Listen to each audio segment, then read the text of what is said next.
Hey now. Good morning, everybody. I'm there it is. Good morning, everybody. There's nothing like being on the road and trying to figure it all out.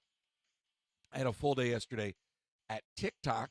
I'm going to tell you all about that. There was lots of news, so there's lots to unpack on the Disney front, as well as lots of other current events. Yesterday was a long day. I am very, very tired. So I am expecting your calls today, and we'll get this show off to a great start. So get ready, grab that pen, write down this phone number as I slowly figure out how we're going to get this done today. 253 263 1540. 253 263 1540. Thank you very much. Thank you, thank you, thank you. 253 263 1540. Welcome to the show, everybody. Well, we go to Disney World, we travel. We're in New York City for a TikTok event. All day yesterday, after we did the show, I was over in Midtown Manhattan at the TikTok headquarters. It was an event for about 30 creators, mostly live creators, a little bit of a mixed bag. And the idea was to give us further insight into growth, further insight into utilizing the tools that the app provides. And they kind of pulled back the curtain and gave us a look at, all of us there have representatives at TikTok. So they gave us kind of a look behind the curtain as to how things work from our reps' perspective, how they're able to see data surrounding our account and what we do. It was very cool, actually. And then there was even an opportunity to kind of sidebar and talk to folks. So I learned some things from some of the tech guys working at TikTok, but spent the morning basically sitting in a conference room going through a PowerPoint presentation. And then we take a break, and there's pizza and whatnot. And Sharif was there, and I go, listen, I got this idea for a video. I said, because, they haven't told us anything yet. But in theory, TikTok's going away. So here's what I want to do. Because it's a bunch of content creators. So at the end of the day, everybody's there making content. I said, listen, let's make a video where TikTok's going out of business. It's weeks away from possibly closing, which means everything must go. So I have to edit this video, but it's just basically me running around TikTok trying to take everything from chairs to pillows to books to coffee machines, and security's looking at me. I'm like, sir, it's for the content. It's for the content. So it was a lot of fun, though. It was a lot of fun getting to talk to my rep and getting to explain to her where I intend to take this channel, talking more about this radio presentation, and finding ways to plug that in to everybody. Just go how to plug that in to what we're doing here and work towards larger growth and talking about short form video content. A lot of inside baseball for content creators, but for myself, a lot of technical insight. I spent about an hour in the booth, about an hour in the booth. So my beanie says override. I got it in Tokyo. Anyway, give me a call, 253 263 1540. So after that, they took us out. They didn't tell us they were taking us out, but they took us out. So we went out, and then everybody decided they wanted to go to Rockefeller Center, and nobody knew where it was. And I kept trying to explain to everybody, if you just look up to the building with the NBC Peacock on it that says Comcast and head in that direction, you can't go wrong. But nobody wanted to listen. So finally, we get to 30 Rockefeller Center to view the Christmas tree. And everybody decides they want to go to the other side to look at the ice skating. Okay, cool, let's go. How do we get there? Well, you walk. You can go around the block. You can cut through the building. But nobody wants to listen. So I just left. And if you caught the live last night, we wound up on like a bridge on the steps, overlook right underneath the tree at 30 Rock, looking out at the ice skating rink. And it was just a really nice moment. And then we kind of walked around the city and did our thing, had some funny interactions. I don't know if anybody was there, but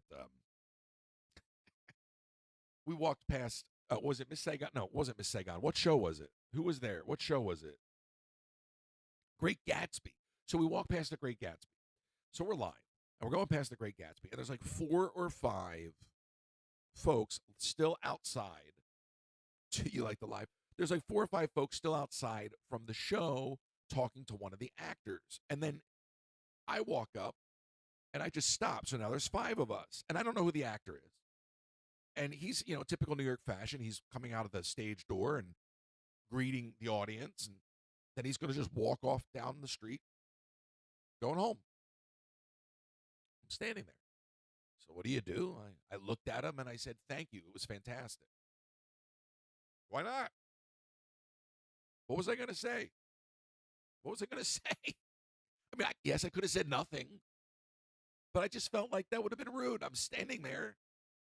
If I didn't say anything, you would have been like, this one audience member didn't say anything. He's standing there. How bad was the show? So whatever. But we had fun. We walked all the way to where I used to live in Hell's Kitchen. And then we found ourselves back in Midtown. I cut the live. I regrouped with whoever was left of the content creators. And we just kind of hung out in Times Square. And then I went back to Brooklyn, which is where we are now. And the plan today is to take your calls. There's some Disney stuff I want to get to. I don't know if you caught the interview yesterday with Josh, because we were talking about Rivers of America, and that permit extension has been granted. So there's a handful of things to unpack. The United CEO thing. So there's just a lot to unpack. We'll take your calls, 253-263-1540. And then what I want to do is something I've never done, and I don't think, visually speaking, it's going to be too spectacular. But I've always wanted to go to the site of the 1964-65 World's Fair. Good morning, Jessica. Where Walt built rides that would wind up at Disneyland. So we're going to go. I don't know, from a streaming perspective, I'll show it to you. I'll share it with you. I don't know how much time will be spent there. But it's just something I've always wanted to do. And it's there. And I'm sure it's pretty underwhelming. But if you think about what transpired, it's kind of cool. And I kind of wish that we still had World's Fairs. I, in many ways, think that they should bring those back. I think there's a lot of value in that. You can probably tell. Not only am I tired, but I'm like kind of trying to dial it back because there are people still sleeping. And thank you, Rob. So anyway, spend the day in TikTok. I'm pretty much in the city till midnight. Come back here to Brooklyn. Find out that I get, if anybody knows anything about the city, so the L train. So you come out of Manhattan, or you go down to the bottom of the island, and you get the L. Well, the L's not running, right? So now they have a shuttle bus. But at the end of the day, the transportation system in New York City is so easy to navigate.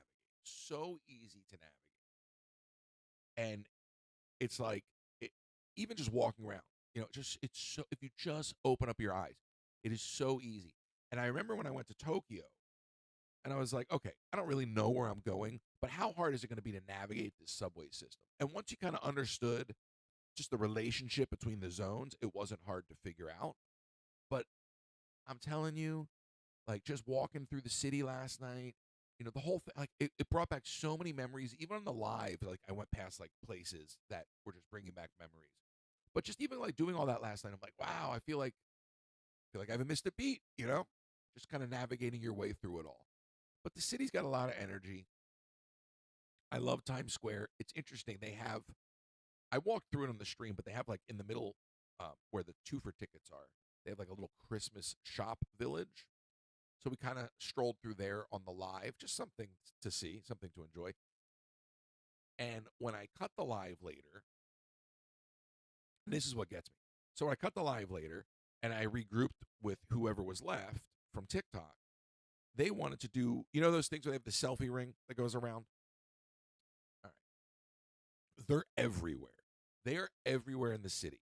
And people pay. I mean, they'll literally be on a street corner, not even in Times Square, and these selfie rings, and it's like $25. So they have a giant one in Times Square, and this whole group is like, "Oh, we got to do the 360 selfie." Like, I don't want to do it, and they're like, "No, no, come on, you got to do it." I'm like, "Guys, I don't want to do it."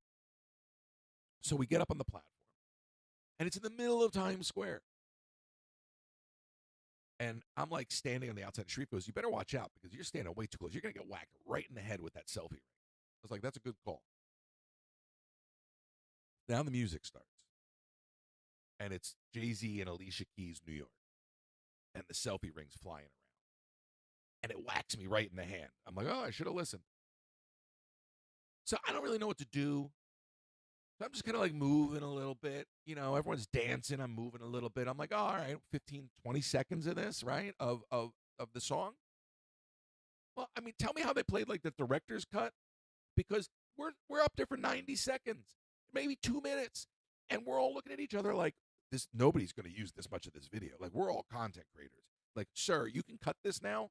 So this thing's flying around us, and so I have the video. I'm not sharing the whole video, but I'm now looking at people looking at us, and I'm like, this is the most awkward thing ever, ever. And I'm not even at this point. I'm not even dancing. I'm just looking. I'm like, well, this camera's flying around. It's only going to catch me so often. So I'll just be looking at different places. I'm not even, so in this video, they're all dancing and I'm just looking. Okay. Is it over? Are we all going to use the same 10 seconds? That was the moment when I was like, it's been fantastic. I am leaving. I am leaving. And I left. That's what I did. But it was a good time. It was a good time, and I learned a lot. There's some potential opportunity for collaboration between some creators that would be very, very exciting, and very much into the Disney side of things, the theme park side of things. But it was really one of those experiences where you have to take it upon yourself to make it work for you. If I would have just stayed in the room, if I would have just gone to the places they told us to do, I would have not gotten the insight that I got yesterday. But when they took us into the studio and every one of the content creators flocked onto the quote unquote soundstage, which is really just a little white cyc, in a loft, if you know what I mean by that. They all go flocking into that room to take their pictures and jump in front of the ring lights and do their thing and whatever. And I went right into the tech booth. And I don't know these guys. I just stuck out my hand. I said, "Hi, my name is Royce. Nice to meet you. Hello, nice to meet you. Nice to meet you. You mind if I take a look?" And they start showing me stuff. And I started asking questions. And the guy goes, "Sit down." And I said, "Listen, I'm trying to do something." And it was a technical thing, and I'll spare you the details. But I said, "This is what I'm trying to do." And he goes, "You got to talk to the other guy." And the other guy just happens to walk in. He goes, "Go talk to him." So I walk outside, and everybody's standing there. And I go, "Excuse me, are you so-and-so?" And he goes, "Yeah." I go, "I'm supposed to talk to you about X, Y, and Z." "Brittany, thank you. I'm supposed to talk to you about that." And he goes, "Oh, that is my language." So now I'm back in the tech booth. And he goes, "This is how you do it." And I'm like, "Do you mind if I take notes?" He goes, "Not at all." He goes, "In fact, if you need help, you reach out to me." So I got a technical crash course yesterday in about an hour on doing something that I've been thinking about doing for the last 6 months. And I'm not trying to be cryptic, but if I can achieve this, and I believe I can, not only will this take the channel to a new level, but this will ultimately elevate the channel to the level that it will be a true variety experience. And what do I mean by that? I mean, we'll be doing the parks, we'll be gaming, we'll be building Lego. I mean, it'll be non-stop, and and it'll be like, it'll be a TV show. It'll be a TV show. So with that knowledge, I feel like this trip, right, just for that bit of information, was worth all of it. But I am so tired right now because going around a group with a group of people in the city is daunting. Okay, it's daunting. It's daunting. So I'm happy to be sitting here and decompressing and taking my time. Now, last Friday night, I sat down with a gentleman by the name of Joshua L. Harris, a former cast member and a Disney historian. And I released that interview yesterday. We were discussing the fate of Rivers of America. And it was announced, I believe, yesterday that the permit extension was granted. I believe Disney has a 6-month extension for the Rivers of America. Now, what we were discussing, myself and Josh, was that a lot of what they need to do for that permit requires a lot more time than 6 months. So I don't know if they're going to modify their plan or if they're going to try to keep pushing this down the road. But they were granted their extension, which means they don't have to refile. I'm not an expert here. We've had people call in and give us color on this. I'm wondering if this is an opportunity for modification or if there's some way that within the 6-month deadline, the 6-month extension, if they can actually get the information that they need to in order to get permit approval. Because everything that I'm hearing and the conversation I had with Josh and the conversation we've had with a few callers was that the amount of work, and it's several different things, several different projects, if you will, several different studies that need to be conducted in order to get not just get permit approval, okay, but there's a wildlife component because that river is essentially, as much as it was man-made at one point, and we were talking about this on the conversation with Josh. I don't want to call it an interview; it's much more a conversation. But that river is now a part of the ecosystem. So there's a genuine environmental concern around removing that river. I just don't know if there's a way that they're going to be able to answer the questions and complete the studies effectively in 6 months, or if they're going to continue to just try to get extensions. So we're going to see how this plays out. What was fascinating to me is Josh talked about people that he had some ties to in Tallahassee, and we'll see. We'll see if maybe this is just a glimmer of hope, and unfortunately won't actually reverse course. But I'd like to think that if they can't actually get done what they need to in terms of showing that they're going to preserve uh, the environment and do whatever they need to do to not be totally disruptive to wildlife, like if they can't prove that, I don't know how it moves forward as a project. I'll never forget the day that we were on Tom Sawyer Island and we saw a baby alligator swimming by in the rivers of America. That area is completely tied in to the swampland behind the park. So even though it's an attraction, and yes, no matter what they do, they will have to drain the river because most people don't even realize this. The boat's on a track. Okay, it's not a free-floating vessel like your transportation vessels.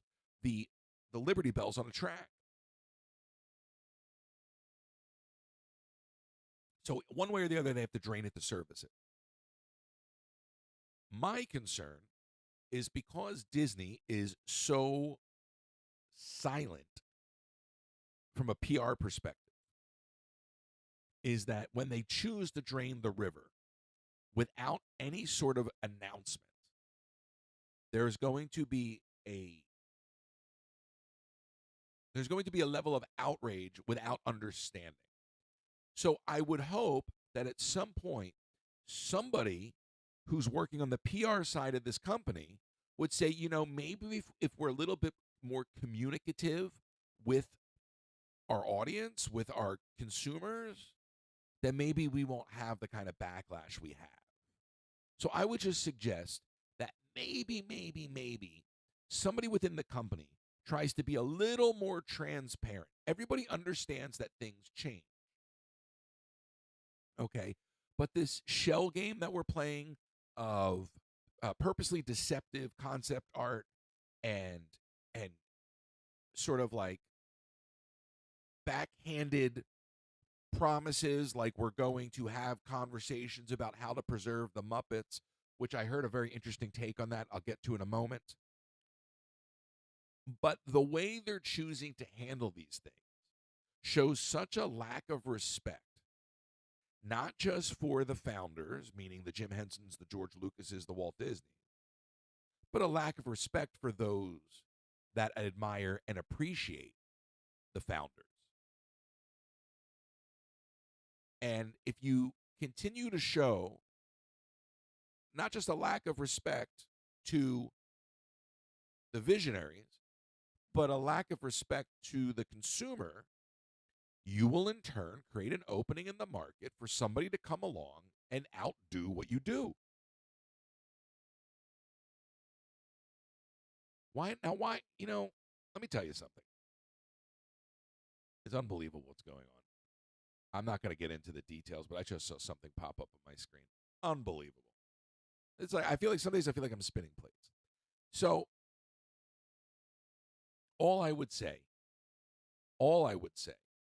is that irrespective of what is being done, whether you're getting rid of Muppets, whether you're getting rid of the rivers of America, is that you do a better job from a PR perspective and try to thwart all of. And I know that there's only so much they can do, but if you got just ahead of it slightly, you might diminish some of the speculation. And it's just every other day, it's rage bait, it's clickbait, and it's speculation. And I think it would just make so much more sense for the company to come out and go, "Hey, listen, we have heard you, and we are looking at our options." I mean, they said it about Muppet Vision 3D because they knew they had to. Now, somebody sent me a link to a conversation. I think it was on CNET. And this isn't coming from Disney, but they're proposing the idea of preserving Muppet Vision 3D in VR, fully interactive VR. So you would not only be able to watch it, be immersed in it, and turn around and experience it from all angles, but you might actually be able to engage with the production. Again, I think this was a couple reporters on CNET saying that this would be the perfect marriage of Disney parks and Apple Vision Pro and could be the beginning of a VR park experience, which I say, hey, that sounds very interesting, especially if you're talking about rides that are gone. Because if you can actually bring back the Great Movie Ride in VR and people can go on the Great Movie Ride in VR or go experience the old Epcot in VR, I think that would be really, really compelling. Now, that being said, the price point for Apple Vision is such that only the most deep pocketed consumers can afford it. So, as much as I like that, it will take time for the price to come down, right?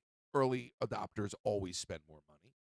But at some point, if the cost to the consumer of Apple Vision Pro could come down to a $500, $600, $700 price point, now you're talking. Because not only, and I've said this before, and I'm going to say it again because I firmly believe it, Disney should ban park lives. There should be no park streaming. And Disney should do a fully immersive VR experience. And you can go with your headset or just watch it on your own on Disney Plus and go have a VR park experience. You don't need a host. You don't need a bunch of streamers running around the park impeding the guest experience. You literally just need to mount VR cameras to every ride vehicle and just let people pay a premium to jump on Disney Plus and go to the parks virtually. And then you can wipe out all of these content creators because you don't need them, because you're the Walt Disney Company and you don't need advertising and you don't need brand reinforcement. Post-pandemic, yes, it was nice to remind people that the parks were open and to show them how it was functioning post-pandemic. We're beyond that. We're beyond that. So what I would say is Disney should ban park lives on all platforms. No more live streaming from they do it in Tokyo. Ban it and then add a VR component. Add VR cameras, 360 cameras to at least one ride vehicle on every major attraction. And then you can allow people to ride the rides on Disney Plus in a VR experience. And when that price point drops on the Apple Vision, it'll be amazing because like I said, not only for current rides, and this is just listening to somebody else talk about this. So I'm merely opining on somebody else's thoughts here. But being able to preserve old attractions, being able to bring back, a defunct version of Epcot, or possibly even go visit an early Disneyland, possibly even, if done right, go visit Disneyland on opening day. I mean, how cool would that be to go? Because the footage is there. So it would take somebody to recreate it within the computer. But imagine with a marriage of AI and computer graphics and 3D rendering, being able to use archival footage to build an immersive version of the opening day of Disneyland. How cool would that be? That would be amazing. So I look at them talking about preserving Muppet Vision and saying we're having these conversations. And I go purely from a business perspective, because I've talked about it from a respect perspective. Because if you had any respect for legacy, you would already have an exit strategy for the attraction.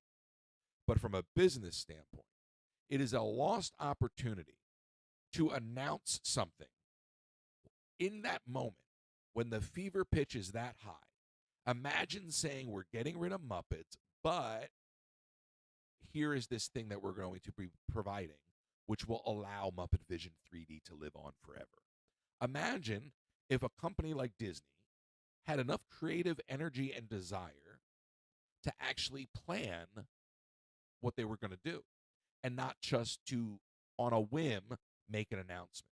Because I truly believe, and I've heard this from multiple people, that the decision to get rid of Muppet Vision was a coin toss. Animation Courtyard or Muppets. Animation Courtyard or Muppets. And it was a coin toss. And my conversation with Josh, he thinks there's a very, very slim chance that Muppets could be saved. But again, from a business perspective, why wouldn't you have an exit and go, this is what we're doing? We're getting rid of it, but it's going over here. Don't fret. But instead, what they do is they make some half-baked announcement saying, don't cry. We're going to figure out what to do later. And that just shows you that they don't have a plan. And that means that not just a plan for this, but a plan for most things. And that's been confirmed internally time and time again. There's an interview that I did that will be coming out soon with an anonymous cast member and will be followed up by several others. And we're going to give you direct insight to what goes on behind the scenes. The first one's already been recorded. What goes on behind the scenes and examples of why there are so many issues with getting things done. You're on the air. Who's this? Hey, Royce. It's Cameron or Doc. How are you? I'm doing good. How about yourself? I can't complain. What's on your mind? Well, you were talking about Muppets, and the last conversation we had was about the Muppets and how the VR thing is an interesting thing to think about because I don't know if it's truly the right move to do it in VR. What do you think? Well, I think at the moment, I think it doesn't make it accessible to everyone. I would rather see it, like I've said 100 times, I'd rather see it at the Smithsonian. You know, I think it's a piece of American history. I think the Muppets are a national treasure. I think Jim Henson was a national treasure, and I think that belongs in the Museum of History of Television and Film, or whatever it's called. Yeah, that's an interesting point because isn't there Jim Henson Museum somewhere? There is. There was an exhibit in the city for a while. Do I you don't know think if that's still here. do you think that would be a good location for them to put it in, or do you think they would never do that? Well, I don't know. I mean, look, you got to figure out what, there's Disney and then there's the Jim Henson Company. They're not the same. And the Henson kids run the Henson Company. They are looking to sell the lot on La Brea in Hollywood and move the Creature Shop and Muppet Studios, or whatever they're called. It's not Muppet Studios, Jim Henson Productions, and the Creature Shop under one roof. So if there was an opportunity for the family, and I don't suspect without an acquisition that there would be, but if there was actually an opportunity for the family to get their hands on the project, then I would say wherever they're going to move things, it would be really incredible to have it there. Because now imagine the Jim Henson lot, wherever they move to, has tours and has this show you can see. That would be a great business strategy. 100%. But would Disney allow that to happen? Would Disney say give up the Muppets right? We'll see what happens. I don't think that this rock and roller coaster Muppet thing goes. Maybe it does, but I don't think it lasts long. That doesn't make sense to me. That makes about as much sense as putting cars over in Frontierland. Because who's going to ride this Muppets ride? It's a roller coaster with a height limit. It goes upside down. It's a launch coaster, so you're icing out little ones and older folks. So if the Muppets, in theory, have mass appeal, or to use a Hollywood term, 4-quadrant appeal, then I would say, why not put them in an attraction that also has 4-quadrant appeal? Why are you giving them an attraction where the youngest and the oldest audience members can't even enjoy it? I don't know. I'm kind of thinking to myself right now, could this turn out to be like a canceled ride attraction, like the Mary Poppins ride in Epcot or something like that? I don't see this going through. I really don't. I would like to say that I don't see it going through. You know, that would involve a couple things. That would mean, number one, they're listening. All right. That would also mean then, number two, and quite possibly even zero, that they're caring enough to listen. And I don't think the care and the consideration is there. I think the only thing that's going to save the Muppets is for somebody to embarrass them publicly. The only thing that gets Disney to react is public embarrassment. It's only when the company they cannot stand being shamed publicly. There is this false sense from the C-suite that they are all Walt Disney disciples. And there's this thought that because we're Disney, nobody can do it better than us, and we'll always be the best at what we do. And that is coasting on the fumes of Walt's legacy. The guys in the C-suite, they don't take risks. So if they truly cared, then I'd say they would have had a plan. But the fact that they didn't have a plan tells me that it's all just whim-based decision-making. So who's going to be the one to save Muppets? I mean, who's got the guts to do it? The family's not going to speak out because that's a bad business move for the family to speak out. Frank Oz could speak out because Frank Oz doesn't give two flying fish about the Walt Disney Company. Frank Oz, he doesn't care. Like, somebody needs to speak up, but it's going to have to be somebody that the Walt Disney Company actually has to respond to. An Eisner, somebody has to publicly pull down Bob Iger's pants and spank him in the media. I'm not even joking. I'm not even trying to be funny. I know, but because that was a phrase that was used to me in college. I'll never forget. I was working for a guy in the alumni building, and I said something to him, and he goes, in front of the president of the university, and he goes, "You just pulled my pants down and spanked me in front of the president." And I was like, what a weird thing to say to me. You're a grown man. I'm a college kid. I don't know what's on your mind, buddy. But in this respect, I wasn't even joking. But I guess in many ways I was all at the same time because it's hilarious. Like Bob Iger, Listen, Bob Iger is the I worst thing that has happened to this company. Did you listen to my interview with Josh? My conversation with Josh? no, unfortunately, I was working that day. It's out there. It wasn't live. It's podcasted. You can go listen to it at your leisure. Oh, okay. But he makes But no, such I a haven't. fantastic case for how go look at like some of the new things that are coming out, like show everything, like how much of Bob Iger's arsenal of characters have been pushed to the front of everything, and how all of these other characters have been relegated to the background. How Bob Iger's era of characters has dominated everything. I never even thought about it that way. Now, what do you mean?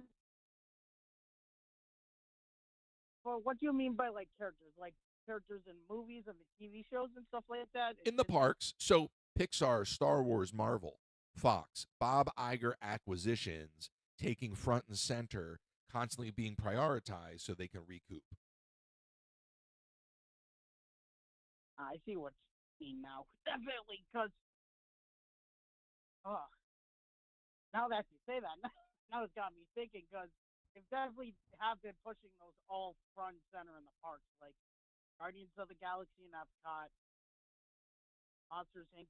in Hollywood Studios, Cars going in Disney World. Makes no sense. Makes no sense. No, I don't. So you're going to be standing in line for the Haunted Mansion and looking out at some version of not Radiator Springs. I don't get it. I just don't get it. And the thing is, you can't reverse that, right? Like you can't. If you get rid of that river, it's never coming back. If they pulled Muppet Vision, in theory, that's something you could bring back. Like somebody could come in with some real chutzpah and say, "Hey, I'm reversing this. Like I'm gutting this and putting it back in." I don't see that ever happening with the river. But a show like Muppets, they're going to pull the assets, the movies preserved. Most of that could very easily be transported elsewhere and rebuilt, which means if it went away, it could be brought back.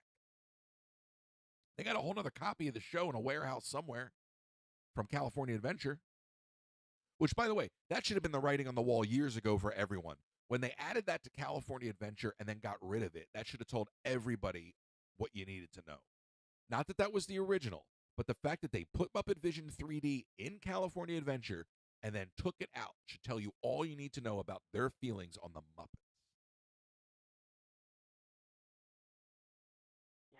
yeah, just back to that Cars thing. Also, is the railroad also going to be shut down again because of them getting rid of Rivers of America? My understanding is it will have to be temporarily shut down, but it won't necessarily be shut down for the entire duration of the project. But it would inevitably have to be shut down at some point.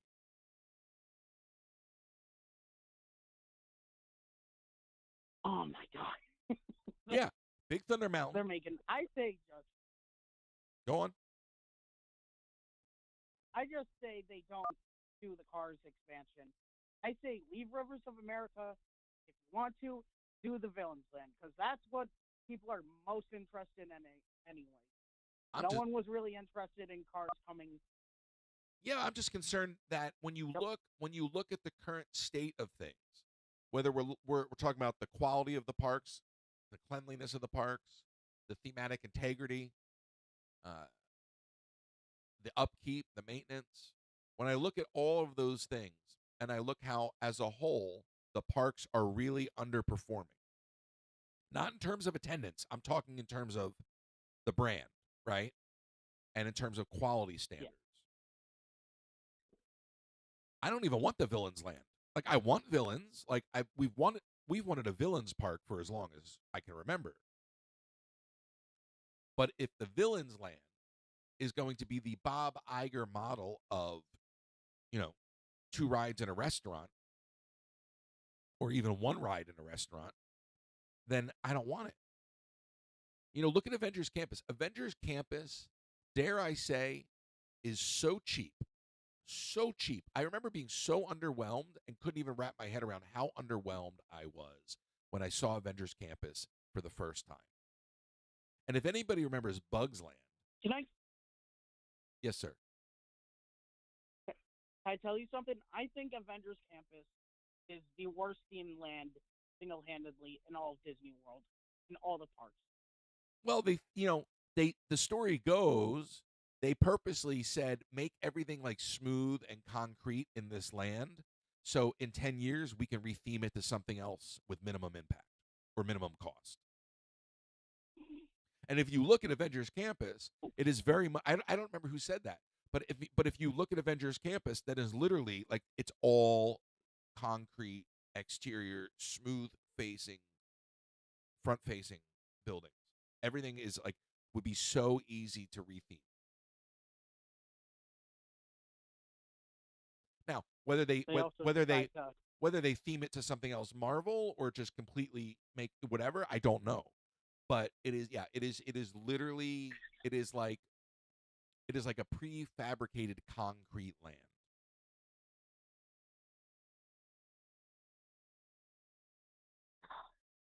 No, it also makes me laugh about that land is the show that no one can really see because of the sightline.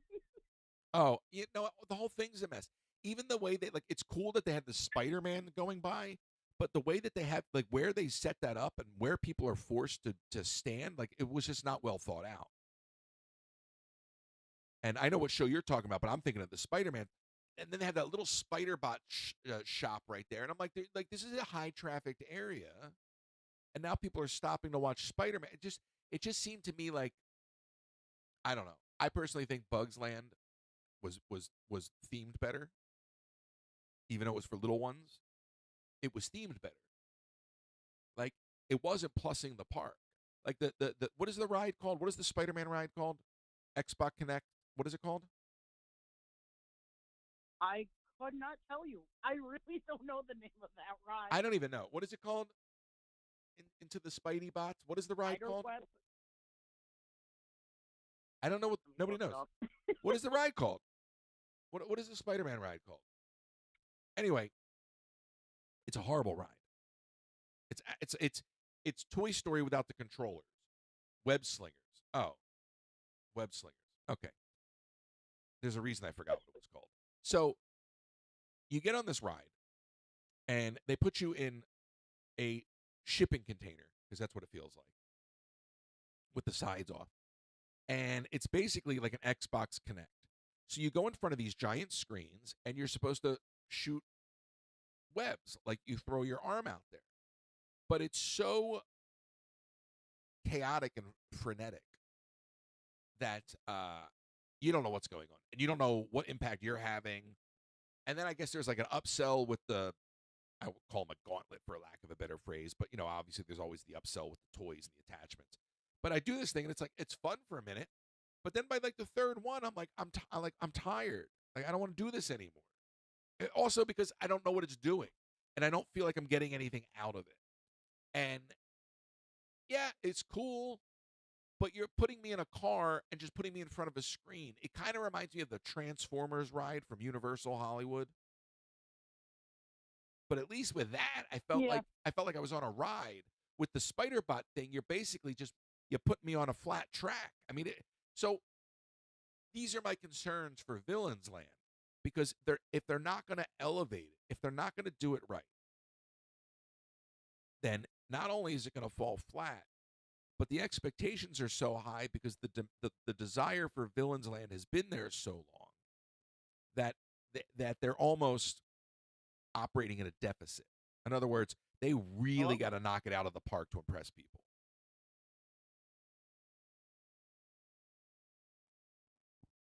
I don't see that happening. I'm not trying to be negative. If you just look at the data, they've gotten very, very lazy, and people have high expectations for a villains park. And then they look at that concept art, and now all I saw in that concept art was a lot of black paint. I didn't see or ink. I didn't see a lot of detail. It was a very murky piece of concept art. When we see some real artwork, then we'll start to know. But that concept art doesn't give you any answers. It's all blue sky.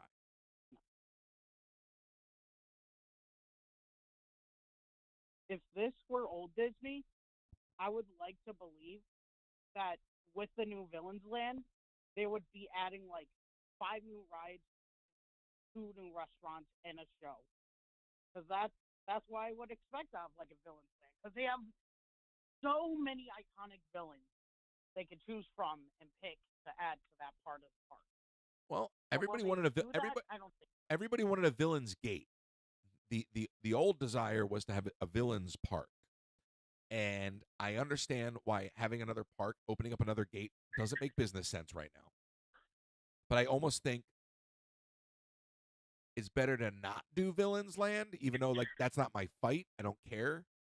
But if you're simply going to make it look like Cars Land, where you have your e-ticket at the end, and then everything else is just sporadic, whatever, then it's not gonna look and feel like it should. I mean, I always go back to Tokyo.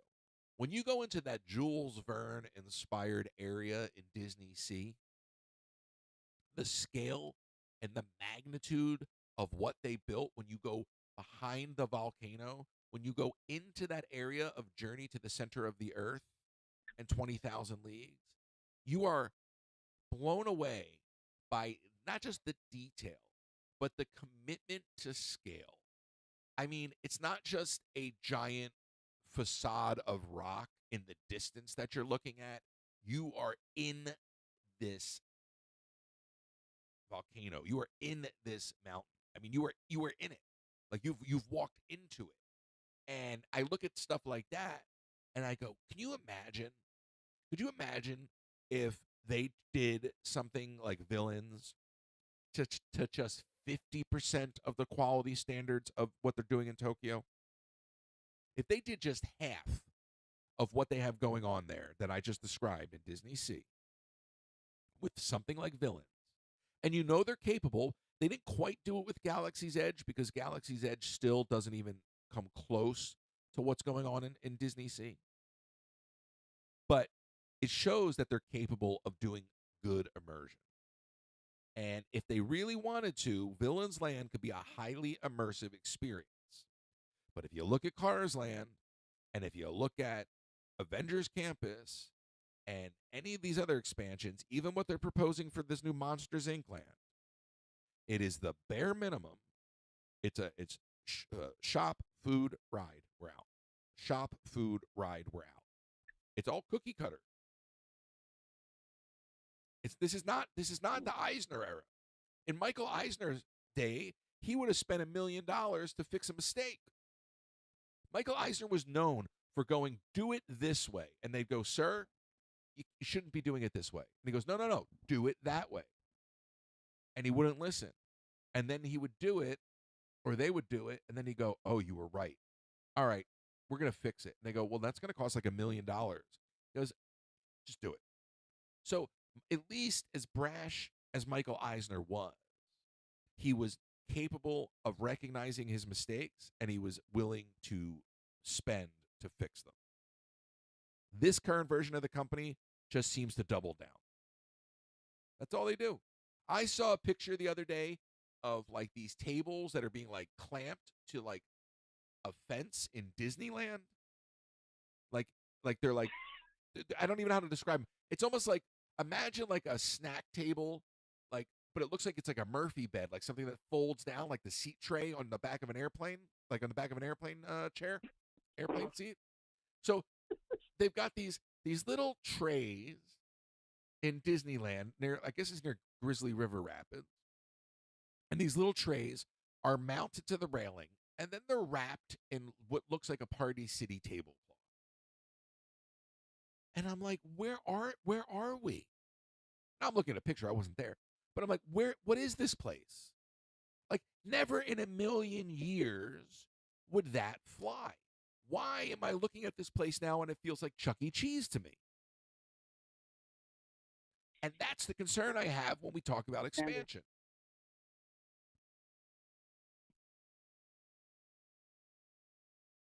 The quality has definitely dropped since I'd say the 90s, correct? Unequivocally. It, it's not even comprehensible how things have took a turn from the 90s. Because since the turn of the new century, it's just kind of felt like Disney has gotten lazy. Look, we'll see what happens. I maintain that the proper CEO succession plan should be Stags and Mayer. One of the things I didn't know that Josh told me in our conversation was that Iger has some sort of clause in his contract where he'll still basically be in the shadows of a new CEO, much like he was for Chapek. So I wonder if there's a way to get rid of that. But I mean, it is just, I don't know. I said this the other day. It's kind of amazing how time works because we're very good at getting outraged over things, right? Like in a short-sighted way. So I always use the Star Wars prequels as an example. People hated the Phantom Menace. People hated the Phantom Menace. Fast forward to the Star Wars sequels, and people are looking at the prequels now and they're like, these are good. These held up. So it's kind of like Eisner. People used to say Michael Eisner was the worst CEO. He put gift shops at the end of the rides. He did all these different things. But at the end of the day, if not for Michael Eisner, you don't have the international park expansion. If not for Michael Eisner, you don't get those merchandise shops at the end of the rides, which in turn start to really encourage more ride and park specific merch. Michael Eisner was the guy that took the Walt Disney Company from a fledgling Hollywood studio to an international media conglomerate. And only time has made him, in hindsight, the best CEO since Walt. People thought for the longest time Iger was fantastic, and time has done the opposite. So it's very interesting to me how, with the benefit of time, our perspectives change, and that fascinates me. So we're very quick. We're very quick to, in this world we live in, to prop people up or to tear people down, as opposed to just sort of observe. And now that we're sort of at the end of Iger's tenure, and we've done enough observing and really unpacked it all, I think it's fair to say that from day one, Bob Iger never really cared about preserving the legacy of the Walt Disney Company and just wanted to elevate his status, make his mergers and acquisitions, and then run for office. And when that failed, he decided to go back to the company, and now we have a bitter CEO.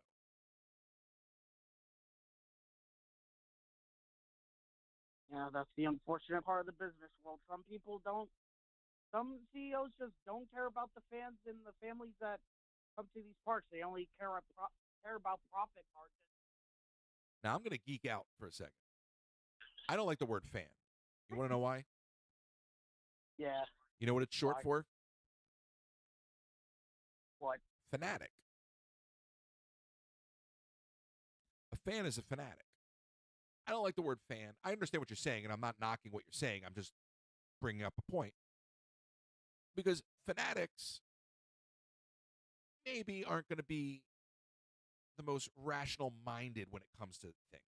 A fanatic doesn't sound like a good thing. A fan sounds fine, but a fanatic sounds like a little too much, a little overbearing, a little, and it's the fanatical response to everything that Disney does that has made every response to anything Disney does seem to be at the same volume. So whether Disney puts in new garbage cans at Epcot or opens up a new attraction or raises prices or gets rid of Muppets, the level of outrage is the same for everything. And at a certain point, if everything's got the same volume of outrage, then you've nullified all of it. You know what I mean? So that's just me geeking out on Yeah. the word, not what you said. But when I think of the concept of what fan really is and what a fanatic truly is, then it reminds me of the real problem. Mm-hmm. And when I sit here and talk constructively about the company, and I talk about the things that I don't like, it's the fanatics that'll be like, why do you hate Disney all of a sudden? Like, I thought you liked Disney. And I'm like, you're not listening. Like, you're just off your rocker. Because if I didn't like Disney, I wouldn't be saying these things. So that's my little rant on the word fanatic. That's all. Nothing to do with what you said, but you teed me up for it. And I'm doing a radio show. You got to fill time. You know what I mean? But it's just one of those things. When I look at that, Fair I go, enough. but it's too extreme. Do you know what I'm trying to say? One of the reoccurring themes on this program, whether it's the live shows or the pre-recorded podcast with Kenzie on the weekends, which is really fantastic. Moderation is this reoccurring theme, and it's not a forced idea. It just constantly comes up. So you can be passionate and you can love something, but it doesn't mean that you have to be, a fanatic. There can be you can have a love of something and then still be critiquing it constructively. You don't have to be blinded by your love of something. In fact, I would suggest that's quite unhealthy. 253-263-1540, 253-263-1540. What else is on your mind today? I don't think I've got much else to say All right. in terms of this conversation. I really enjoyed the conversation we had today, Royce. Well, I appreciate you, sir. I hope you have a great day, and I'll talk to you soon.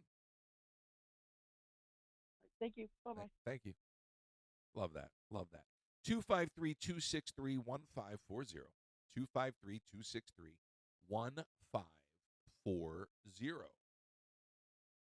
I just opened up my notes, and then it immediately changed to the wrong page. And now I don't know what I want to talk about next. I'm going to talk about the TikTok ban in a little bit, but I want to kind of stay on the Disney topic for another minute.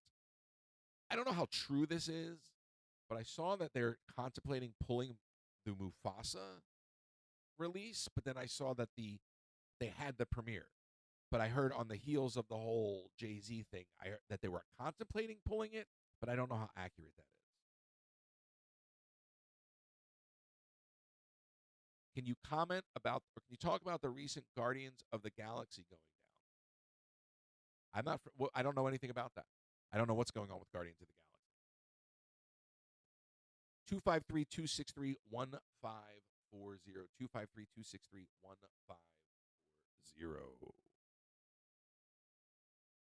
I don't know anything about that. So, Barry Jenkins, the director of Mufasa, basically made a comment that after making Mufasa, that he was done making movies that way, and essentially alluded to wanting to go back to independent storytelling. But he made the movie, nonetheless, got his paycheck, that's fine. Nothing but respect for that. But reading between the lines, it sounds like this movie isn't, from the director's mouth, a project like this is going to be, it's too many cooks in the kitchen. It's like a corporate mandated picture, right? So it's not like somebody came in and said, I have an idea, right? It's delegated out, right? It's not really developed. So anyway, he comes out and he says that. And I'm like, wow, that's the director basically saying that he didn't want to make movies like that again. And I get it. And then I'm reading up on Moana 2, and the songwriter, because Lin-Manuel Miranda didn't have anything to do with Moana 2, the songwriter is saying, in response to people saying that the music isn't good, is saying, don't worry about it. Give it 6 weeks, and all the kids will be singing this stuff, and you'll be tired of it. And I'm like, do these people not have NDAs? Like, if I'm Disney, the last thing I want before Mufasa comes out is my director basically saying, like, this movie was such a bad experience that I need to go back to indie films. Or the composer of your music for your big Moana sequel publicly saying to the audience, hey, um, we all recognize the music isn't that great, but the kids don't know any better, and they'll be singing it anyway. You just got to wait. And I'm like, first of all, what an arrogant comment, because it'll be hilarious when the kids aren't singing Moana 2 music, number one. But also, how are you actually, like, if I'm Disney, I'm more concerned about comments like this coming from the people that I'm hiring than I am concerned about people speaking up about non-work related issues. And I always think of Gina Carano. Like I'm less concerned about what talent is saying about the world, okay? And I understand they get upset because of advertisers. But I'd be more concerned if you're out there biting the hand that feeds you. I'll never forget Shia LaBeouf coming out and knocking the Indiana Jones movie. And Steven Spielberg said there's a time to be a human being and there's a time to sell cars. You have to sell cars. So, do I think that this Mufasa movie is going to be good? No. But do I think if I hired Barry Jenkins to direct it, then I would want you to go out there and sell the car. Sell the car. And if I paid you to make music for Moana, keep your mouth shut. Make the music and keep your mouth shut. You're not the director. Nobody needs you to respond to the audience on that front. Nobody's looking for that. But your response is almost an admission of guilt. The fact that you make that comment says to me, you recognize the music is inferior, but it doesn't matter because, hey, it's fast food and the kids will eat it anyway. And I would just think that if you really, really cared about brand identity and you really cared about selling those cars, you wouldn't want your Mufasa director going out there and basically speaking out against the project. It seems weird to me where they choose to kind of shut up their talent. I almost called them disciples. That wouldn't be accurate. But it's interesting to me where they choose to do that. I personally think I haven't seen Moana 2. I don't intend to see it unless it's on Disney Plus. I mean, unless I actually watch it on Disney Plus. Obviously, it'll be on Disney Plus. And I don't have any interest in watching Mufasa because, and I'm going to tell you why. Because I love The Lion King. I adore The Lion King. I'll never forget seeing The Lion King. I'll never forget when Mufasa died and waiting for him to come. I was a kid. I was waiting. I was like, when is he coming back to life? Never happened. Love, love, love The Lion King. Love The Lion King soundtrack. Then I saw the live action Lion King was coming out. And I was so excited for the live action Lion King. So excited. Like, hard to explain how excited I was for the live action Lion King. It's going to be great. It's going to be great. It's going to be the Lion King. But it's going to be photorealistic. They call it live action, which is really silly and kind of an unintelligent way to phrase it. And it almost is speaking down to the audience because it's not live action. Because those aren't real animals. It's photorealistic CGI. So I go to the movies, directed by Jon Favreau, who directed Iron Man, Zathura, so many other movies. Oh, brilliant director. And the movie was cold. The characters were cold. Everything felt distant and emotionless. And within 15 minutes of the movie, I was done. I stayed for the whole thing, but it was abysmal. And then you find yourself comparing it to the original. And I've said this 100 times. When it comes to making movies, when it comes to remaking movies, rather, if you're not elevating the source material, why are you doing it? I'll never forget, was it Gus Van Sant years ago did a Keller shot-by-shot remake of Psycho? Why? Why are you making it then? Like, how boring is it to do a shot-by-shot remake? If you're not elevating the source material, why are you doing it? You know what I'm saying? So, when I went to see The Lion King, my idea was the elevation of the source material would be the style, right? How cool would it be to see the story of the Lion King executed through photorealistic CGI? And instead, what we got was this very, very cold and unemotional feature film. And funny enough, the best thing to come out of the live action Lion King is The Mandalorian. Because the technology, and I've talked about this before, that was you John Favreau directed the Jungle Book.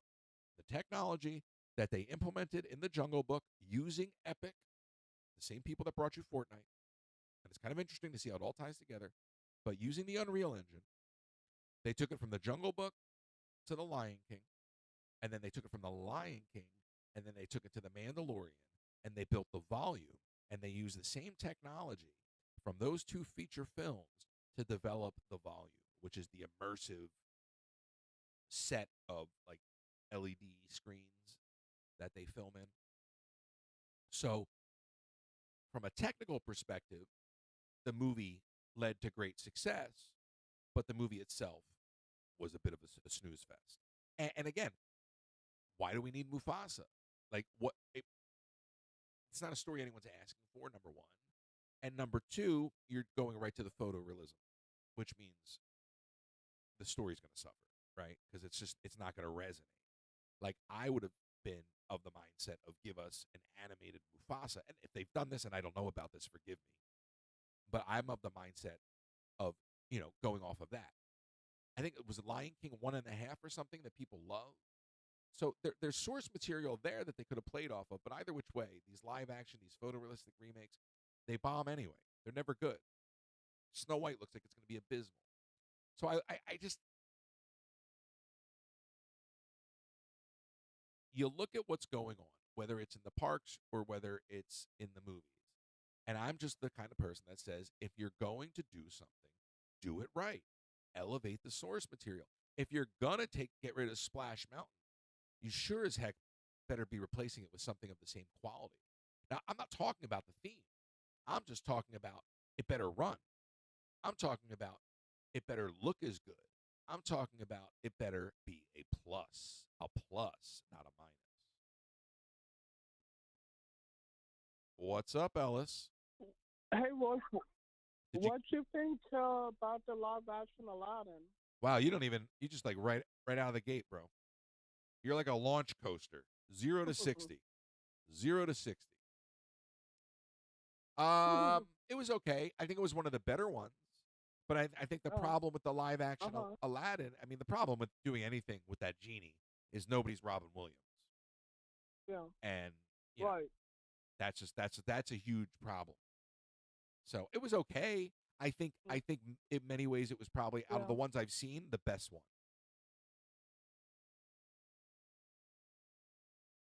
But like, what you think of Robin? I mean, Will Smith's performance of the genie.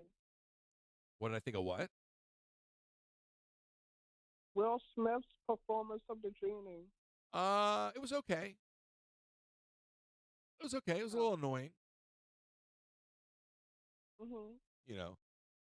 Like, what do you say? Like, I'm the genie, I'm the Yeah. man. I can rap, dance, and do whatever. Like, no, like leave me alone.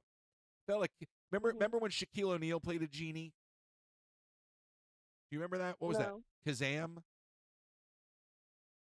Yeah. Yeah, it was giving off Kazam vibes. Ellis, I Yeah. got a beef. I don't I got a remember beef with you, that. Ellis. You know what? You know what my beef is with you, right? What? You wanted to know when that Dino Nugget was Uh showing up, huh. and I was on the Yeah. phone with you, and I said, Ellis, it says it's being delivered Mhm. today. It might be sitting on your front door right now, What? and you wouldn't go look. And I got it finally. Yeah, because that's how the mail works. Mhm. For days, you asked me about the package. Yeah. And then when the package finally gets there, you don't even go to check the front door. You're like, no. I'm like, Mm. what? You were just waiting for somebody No. else to pick it up and deliver it to you?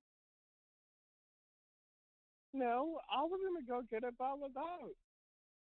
No, Ellis, you were home when I spoke to you. Oh, okay. So you got the package. Yep. You would have thought I would have got a phone call. Hey, I got the Dino Nugget. I didn't get a phone call. I love the Dino Nuggets. I want it back. No, I want it back because you didn't You even want it back? Yeah, you didn't even call me to thank me for it. You must send the Dino Nugget back. Okay. I'm sorry. Okay, I'll send it back. No, you won't. You're so lying right now. You're never sending it back. I'm not lying. No, you're just not sending it back. I know you. So the other package is on its way. So here's the thing. I don't think Ethan is here, but Ethan's so nice. Ethan got a T-shirt and a beanie for Ellis, and I forgot to send that in the last package. So I just sent Ellis another package, Ethan, with all of this stuff, and then I added stuff to it. And then I called Ellis. I go, Ellis, listen, I got another package coming. Ellis goes, well, when's it going to get here? Like right away. Not, oh, thanks. When's it going to get here? I said, here's the thing, Ellis. I'm sending it ground. And I wrote a note on it. And Ellis will admit this is true. I said, I wrote a note on it, and I told the postman to walk extra slow. Isn't that right, Ellis? Yeah. Right? And you haven't gotten that yet, that second package yet, have you? No, I haven't. It's probably taking its time. The package is taking its time. That's right. You're probably not going to get that package till the first fiscal quarter of next year. Oh. Do you know when that fiscal quarter starts? Do you know about fiscal quarters? No. I do not. You want to learn about fiscal quarters? I have no interest. You don't know what it is, but you have no interest in talking about fiscal quarters with me? No. Okay, wait, what did Ethan say? I called and asked them to send it to... I said... never mind. Wait a second. What was the thing we were talking about the other day? You asked me to explain currency to you. Yeah. Right? And I said to you, I started to explain currency to you, and you said, well, I'm not into politics. And I said, Ellis, this is economics. Don't you like to shop? And you said, I do. And then I gave you a whole explanation on the yen because you wanted to understand what the yen was. Right? Right. So that's economics. Yeah. Now I'm talking about fiscal quarters, and you're not interested? It's more economics. Okay. Okay. Do you want to just get off the phone call immediately? No. You can explain it to me. All right. So there are 12 months in a year, and which means think about quarters like in a game. There's 4 quarters in a basketball game, right? Yeah. Right. So think of a year like a basketball game with 4 quarters. And each quarter, if we called it a fiscal quarter, each quarter would be tied to reporting how much money a place made. So if I said to you, Ellis, how'd you do last fiscal quarter?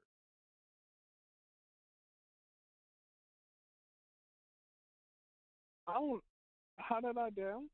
Yeah, you'd say, well, let me talk to my CPA. See what I'm saying? I thought I did. Yeah, I thought I did good. You thought you talked to your CPA? No. No, you did good. But you asked me about currency, and I told you about currency. Now I've taught you about fiscal quarter. What do you want to learn next? You want to learn how to start a business? I think that's good. That's it. You're done. You're done learning for this. I'm not learning. Are you actually coming back to Disney World? Because your mom said you're planning a trip, but I don't know how true this is. Because I told her you need to go to Tokyo, but you said that you don't want to go to Tokyo. Mhm. Why don't I you want to don't. go to Tokyo? I've been a Disney fan. I've been a Disney fanatic ever since I was a little kid, and I will never leave that place. I'll always go to that place. Well, that's very sweet, but Disney Mhm. Tokyo is just another Disney place, but you won't leave it? You won't go to it? No, I'm talking about Disney World. No, no, no, I understand that, but I'm saying I think you would really enjoy Tokyo. Oh. I think you would be blown away by Tokyo Disney. Mm, You don't think so? no. You know what it is? I know why you don't want to go to Tokyo, Mhm. but I don't know if you want me to tell Wrong. everybody. You want me to tell everybody why you don't want to go to Tokyo? Yeah, you can spot it out. You lose all of your powers in a place where you don't understand the language. Your superpower is Mhm. asking endless questions until you get what you want. And in a country where you don't Right. understand the language, it's like kryptonite. You're like Superman Mhm. and you've lost all Yeah. your powers. Right.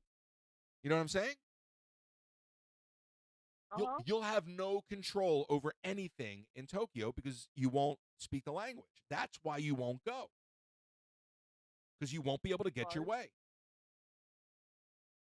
Yeah.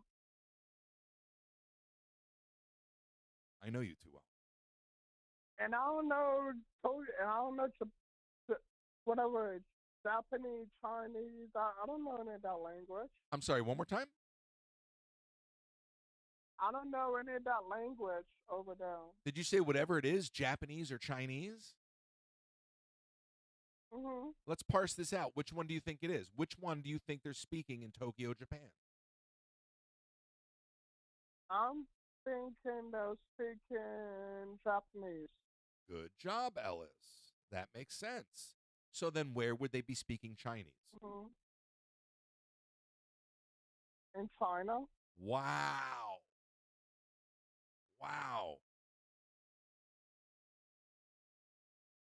That's more than a lot of people know. Mhm. Anyway, look, I think you should consider going.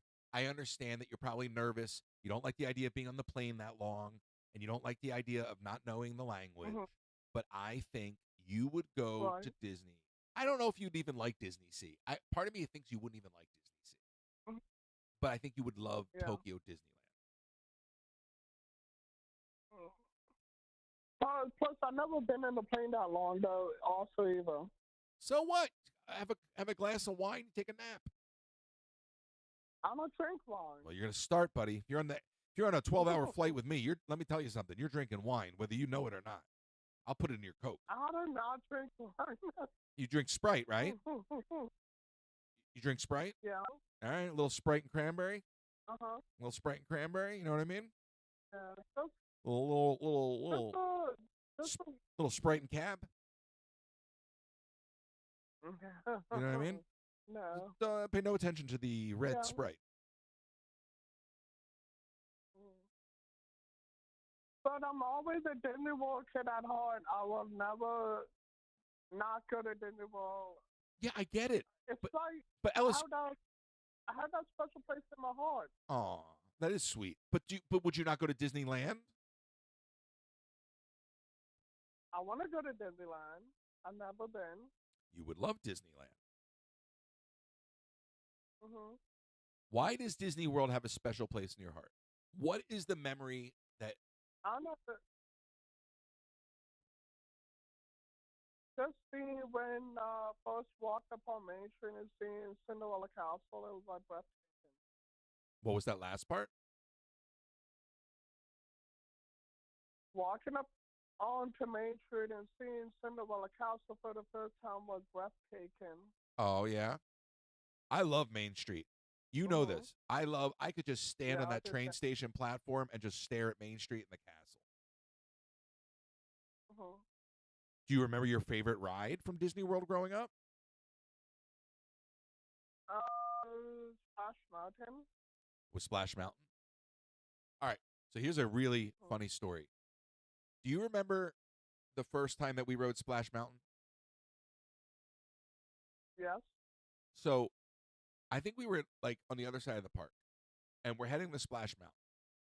And I'm with Ellis, and I don't remember who was there the first time. Maybe it was everybody. I don't think Peter was there, but it was like your mom and your and Taylor, and so Ellis keeps going, Chickapeen Falls. Chickapeen Falls. I'm like, Ellis, what are we talking about? You remember this, Ellis? Okay. So I'm like, oh, we're going to Splash Mountain. And Ellis goes, Chickapeen Falls. Chickapeen Falls. Ellis, what are you talking about right now? Chickapeen Falls. Ellis, let's just go to Splash Mountain. We get on Splash Mountain.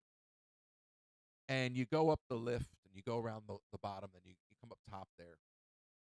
And right before you come around to that view of the castle, there's a little sign that says Chickapeen Falls. And Ellis points to it and he goes, look, Chickapeen Falls. Ellis, I've ridden this ride 100 friggin' times, and I have never even stopped to read the sign that says Chickapeen Falls.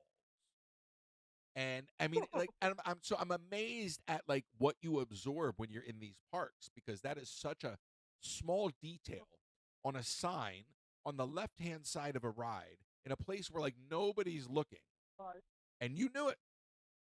Yeah. And that's amazing to me. And the way you see things is I'm very mystified by that, because you you hone in on these details. You know what I mean?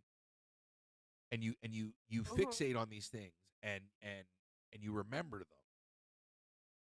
And I just find that very interesting. Like Chickapeen Falls. I'm like, what is he talking about? Chickapeen Falls. And then we go on, and there it is, Chickapeen Falls. I was like, okay, Ellis. Yeah. I love that. Well, listen, we'll get you to Tokyo.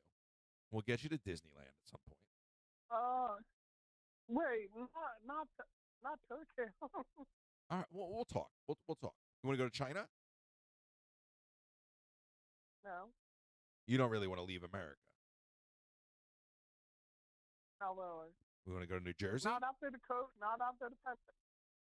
Not after what? Not after the pandemic. That was like 3 years ago, dude. Can I tell you a quick funny story, and then I'm gonna go do the ads? Yeah. So when Disneyland first reopened post-pandemic, you had to wear masks on the airplane. And I almost bought a Buzz Lightyear mask, but it was like his helmet, and it like had like the chest plate. So like imagine like Buzz Lightyear's like whole like dome helmet. And I was gonna buy it and just wear it on the airplane, but I didn't. That's my story. I came very close, Ellis. Yeah, that is a good story.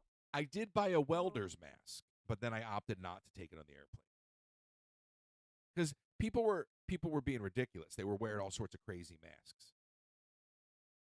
Yeah. So that's interesting to me. So the real reason, now that we've gotten to the bottom of it, is the pandemic. So you're afraid traveling, you might get sick. Yeah. Okay. I mean, I can appreciate that. I don't think that's an unreasonable concern. I don't think that I'll get sick, but who knows? Say that again? I don't think I'll get sick, but who knows? Did Right. you ever get sick going into... No, I don't. Right, but Ellis, You never got sick going into Tokyo, did you? I didn't get sick going to Tokyo, but you're not going to get... Listen, between you and I, because nobody else is listening, Americans are slobs, okay? It's way cleaner in Japan. You know what I mean? You're going to get... You got a better chance of getting sick going to the grocery store with the people in this country, the way that they don't cover their mouth when they cough, and the way they don't wash their hands when they use the bathroom. Yeah. All right? You know what I mean? I'm kind of turning this other ship around. I might when I go to Tokyo. Who knows? I might turn this trip around. Oh, wow. Wow. So now you're considering Tokyo. Yeah. Wow. That is growth. Ellis, I'm going to leave it there with you because that's a win for me. So so now, and if I Mhm. told you I will go with you to Tokyo, I bet you that helps. Yeah. All right. And if I go with you to Tokyo, I'll be asking all the questions. Mhm. You're going to love that. I'm going to give you a taste of your own medicine. Ellis, can we go to Fantasy Springs? Okay. Ellis, can we ride Peter Pan? Ellis, can we go to the Snuggly Duckling? Ellis, let's go see Rapunzel. Ellis, I want to go to Toy Story Midway Mania. Ellis, I want to see the parade. Ellis, I'm hungry again. Ellis, I want a churro. Ellis, buy me a toy. Ellis, can I go see Stitch now? You think it's funny? Yeah. Yeah, it is. All right, dude. Let me know when you get All right. the other package with the beanie and the shirt that Ethan sent you. And I don't know. Mhm. I listen honestly. I don't even know what I threw in there. You might wind up with like Okay. one of my dishes or something. I may have accidentally thrown in Mhm. a cereal bowl and a coffee mug, Okay. so I might need those back. Okay. I think I accidentally All right. took stuff out of my dishwasher and sent it to you. No. No, I really did. So, um, Okay. if there's a ladle, if you see a ladle in the package, Mhm. that's mine. A ladle. Yeah, I lost a ladle. What's a ladle? A ladle. It's like a big spoon for soup. Okay. Ah. Okay. You don't know what a ladle. You won't know it then. If you don't know what it is, it could be in the bag and you won't even notice. Big spoon, Ellis. Right. So if you find my ladle, let me know. Okay. All right. Mhm. All right. I'll talk to you later. I will. Thank you, sir. All right. All right. Bye. Okay. Maybe we'll get a follow up on the ladle. I was thinking about telling him the cookies were in there too. Anyway, listen. Ellis is always a great caller, but we're going to take a quick minute to run some sponsors. Are you ready to spice up your kitchen this holiday season? Pampered Chef has all the goodies from spatulas and mandolins to amazing pots and pans and knives. Plus, don't miss out on all the small appliances like the deluxe air fryer and the coffee maker to make your holiday cooking a breeze. Reach out to Colleen Herman, pamperedchef.com/PWS/Colleen Herman. Colleen Herman. That's pamperedchef.com/PWS/Colleen Herman. On vacation and the unthinkable happens. Have you been injured in an accident? Don't wait to get the help you deserve when you need it the most at the law offices of Nicole M. Kennedy. They fight for your rights and work tirelessly to get you the compensation you deserve. They're here to guide you through the process every step of the way. Call now 305-213-5438 for a free consultation. You don't pay unless they win. Call the law office of Nicole M. Kennedy today, 305-213-5438. Your trusted advocate in times of need. Last minute shipping from the parks. Go check out my friends at the UPS store, located right behind the Magic Kingdom at 6526 Old Brick Road. They will help you with any of your last minute shipping needs. They've also got P.O. boxes and a notary if you're local.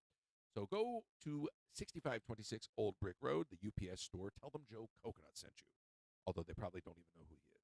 And also, if you're looking to book a trip, we were just talking to Ellis about Tokyo. You've got William.bailey Travel. He's ready to help you plan any trip, anywhere you want to go. Disney cruises, or you're just looking to explore a new country. William.bailey provides customizable experiences at competitive rates. So check out William.bailey Travel, William.bailey at academytravel.com, William.bailey at academytravel.com, or go to my website, royces.com, and click on the travel tile. Fill out the form, and if you want to join us on the Tokyo trip, you can do that there as well. And sometimes we are so worried about this life and this moment, we forget to plan for the life for those we leave behind. With no estate plan, you could be leaving those you love the most with high taxes, probate fees, and an incomplete or divided estate and legal fights and fees. A will or trust is not just for the Rockefellers anymore. If you live in Florida, contact RK Law today to make an appointment and safeguard the future of those you love. Send an email to russell at rklawpro.com to schedule your appointment today. Russell at rklawpro.com. And we'll go right back to the phones. Thank you to all of our sponsors. 860, you're on the air. Hi, I just wanted to thank you for being so good to Alice. I have a disability as well, so I just wanted to thank you for being so good to Alice.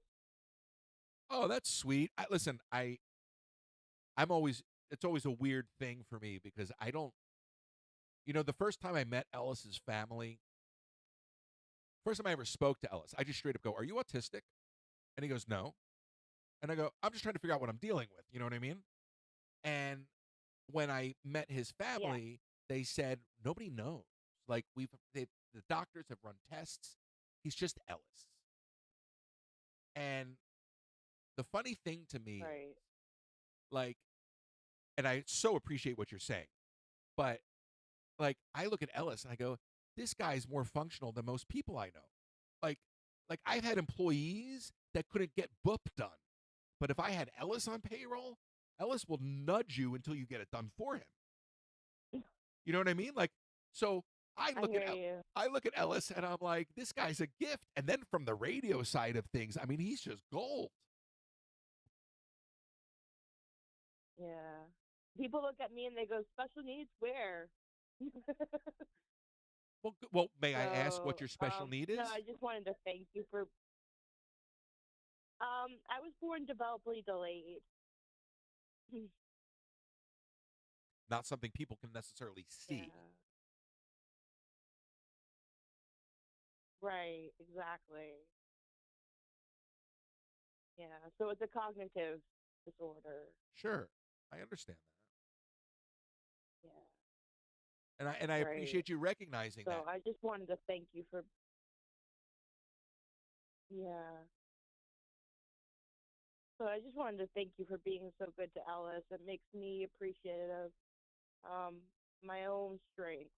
And I was recently moving, and I forgot to tell you yesterday. Was recently moving, and you helped me get through my whole challenge for moving. I'm in housing now, so I'm very appreciative of that, and I'm grateful every day. Well, that is so sweet. I'm so glad you're getting it done, So and it sounds like everything is going great. So good for you. Look, nothing is yeah, easy. Nothing worth doing in life is so easy. You know what I mean? nothing. They don't teach that though. That's the But problem. like I said, your lives have helped me get through. Yeah, but like I said, your lives have helped me get through a lot of challenges. Um, so I just wanted to thank you for being so good to Alice. So it makes me appreciative watching your lives because it makes me realize that there are people out there besides my own family and friends that understand. You know. Yeah, no, I love Ellis. Ellis has become family. I mean, I text with his mom, and we'll like compare notes. You know what I mean? And like have a good laugh because Yeah. life's too short otherwise. You know what I mean? So I'll message her and I'll be like, Stephanie, Right. I there's understand. a package on the way. Use it as leverage. And she's like, "Oh no, that will backfire." I'm like, "That's fair. You know best." You know what I mean? So it's all good. It's all love. I mean, like I said, at the end of the day, and I had this conversation with someone last night. One of the creators I was walking within the city, and we were talking about how people are so afraid of differences. And am my comment was, I'm always shocked that people don't see the learning opportunity. Like, if why fear differences, and I'm not even speaking to Ellis, I'm just in general, but why fear differences when it's an opportunity to learn? Right. But people are so closed off and so afraid of something that doesn't Right. remind them of themselves. And if they look at you and they don't see Mhm. themselves, whether that's on the outside or the inside, then it's much easier to fear Mhm. than it is to understand. And I don't like that. I've never liked that. I'm an equal Exactly. opportunity offender. You know what I mean? And that's equality. So I give Ellis a hard time all day long. And so, let me tell you something. He deserves it half the time. But that's equality. Like, I'm not going to kid glove him. I'm going to give him a hard time the same way I'll give Nick a hard time or give Yoey a hard time. And let me tell you something. Ellis throws it back. And there are times I have tears rolling down my face. So it's all in good fun. Yeah. Right. Now you understand why I'm having such a hard time with my family right now. Even more so because of my disabilities. So How old are you? I'm the one that called yesterday about my grandmother passing. I remember. Yeah, Look, yeah. family's a funny thing, right? Because So blood is it's one even thing, harder. you know? Right. So I just wanted to thank you though for everything that you've helped me get through. So I'll leave it to the next person, but I just wanted to thank you. Well, you're very sweet. I hope you have a great holiday. I hope you keep your head up. Don't let the noise of other people who don't understand get in your way, even if it's family. Sometimes you just got to put on those horse blinders and stay in your lane and focus on the task at hand. Thank you so much. You're welcome. We'll talk soon, okay? Thank you for helping me get through.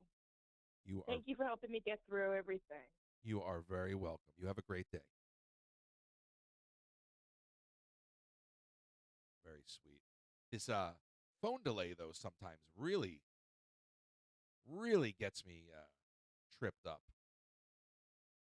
Very, very sweet. Very, very sweet. 253-263-1540. 253-263-1540. All right. Well, you know what? Let me say something before I get into this. Because this is still in the Disney realm of things.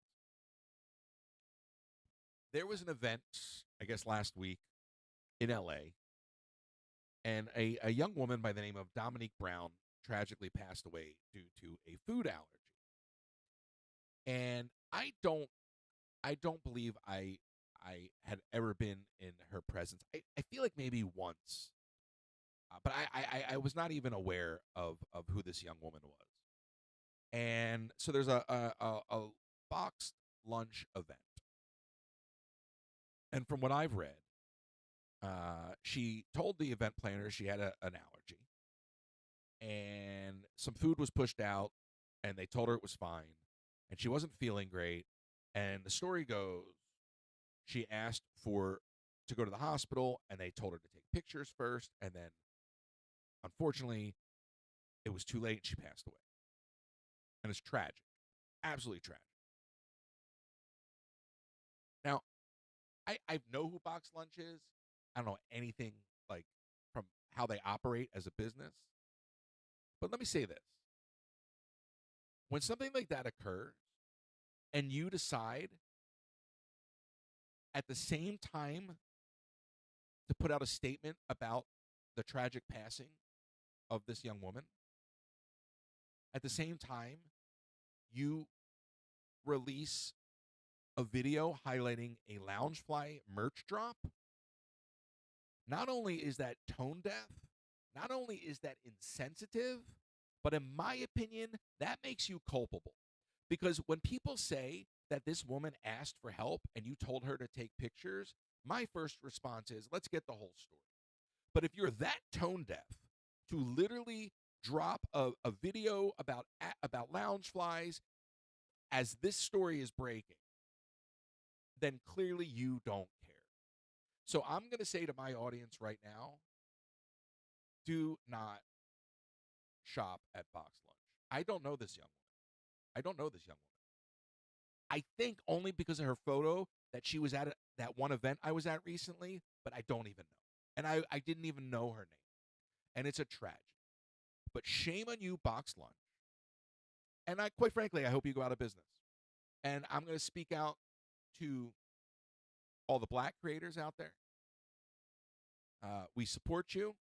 And quite frankly, if you all lead the charge to boycott this company, I am with you.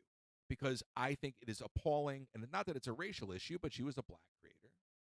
And I just think it's appalling that a company is trying to operate and do business like this isn't something that needed to be addressed better.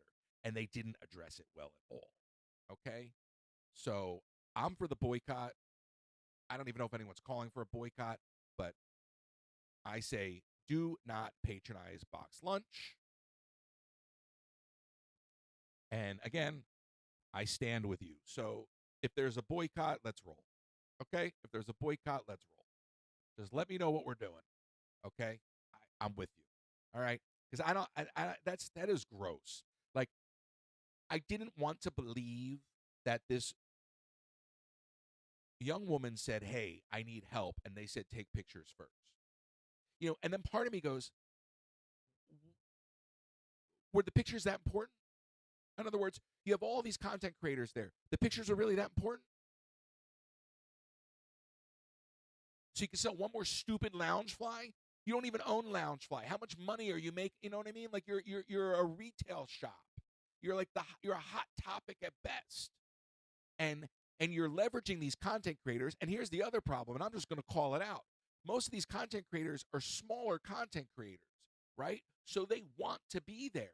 They want the opportunity, right? So they get corralled, and then they feel helpless, right? Because they don't want to be taken off the list. And I don't know what happened in this situation, but I can tell you that if you're a company like that and your whole entire MO is to take advantage of people, it isn't going to work. And all I see from the bit that I've read is that this company was more concerned about their products and their business model than humanity. So if you are going to take advantage of these content creators, and again, look, we're talking about, the difference between life and death. Do we really give two flying fish about a Loungefly sale? Like, was this woman taking a picture and sharing it with her audience really going to move the needle for you anyway? The reason you have to have so many content creators at this event is because it's a game of volume and frequency. So when one individual is in need, you should take your stupid company mandate, put it to the side, and go help a human being in need. So shame on you.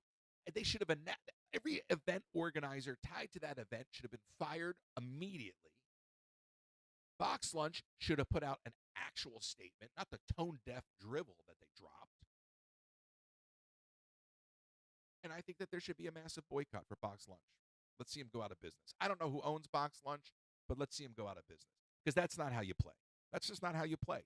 And you know what? This is the perfect segue into the United Healthcare CEO being murked. I was going to say murder, but I said murked instead. You don't know what murked means, Nick, right? You don't listen to hip-hop. Anyway, people are angry, and it means murdered. Murked. You get murked. Somebody got murked. I'm not doing a spelling bee. Can you spell phonetically? Phonetically? Okay. Can I get back to what I'm doing? Could you learn how to refill the coffee mugs?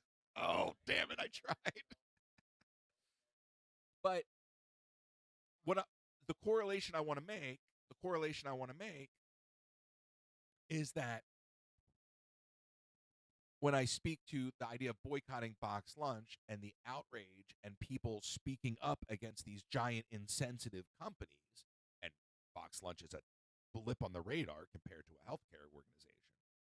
But the anger and the outrage is all the same, right? People feel like they're not valued.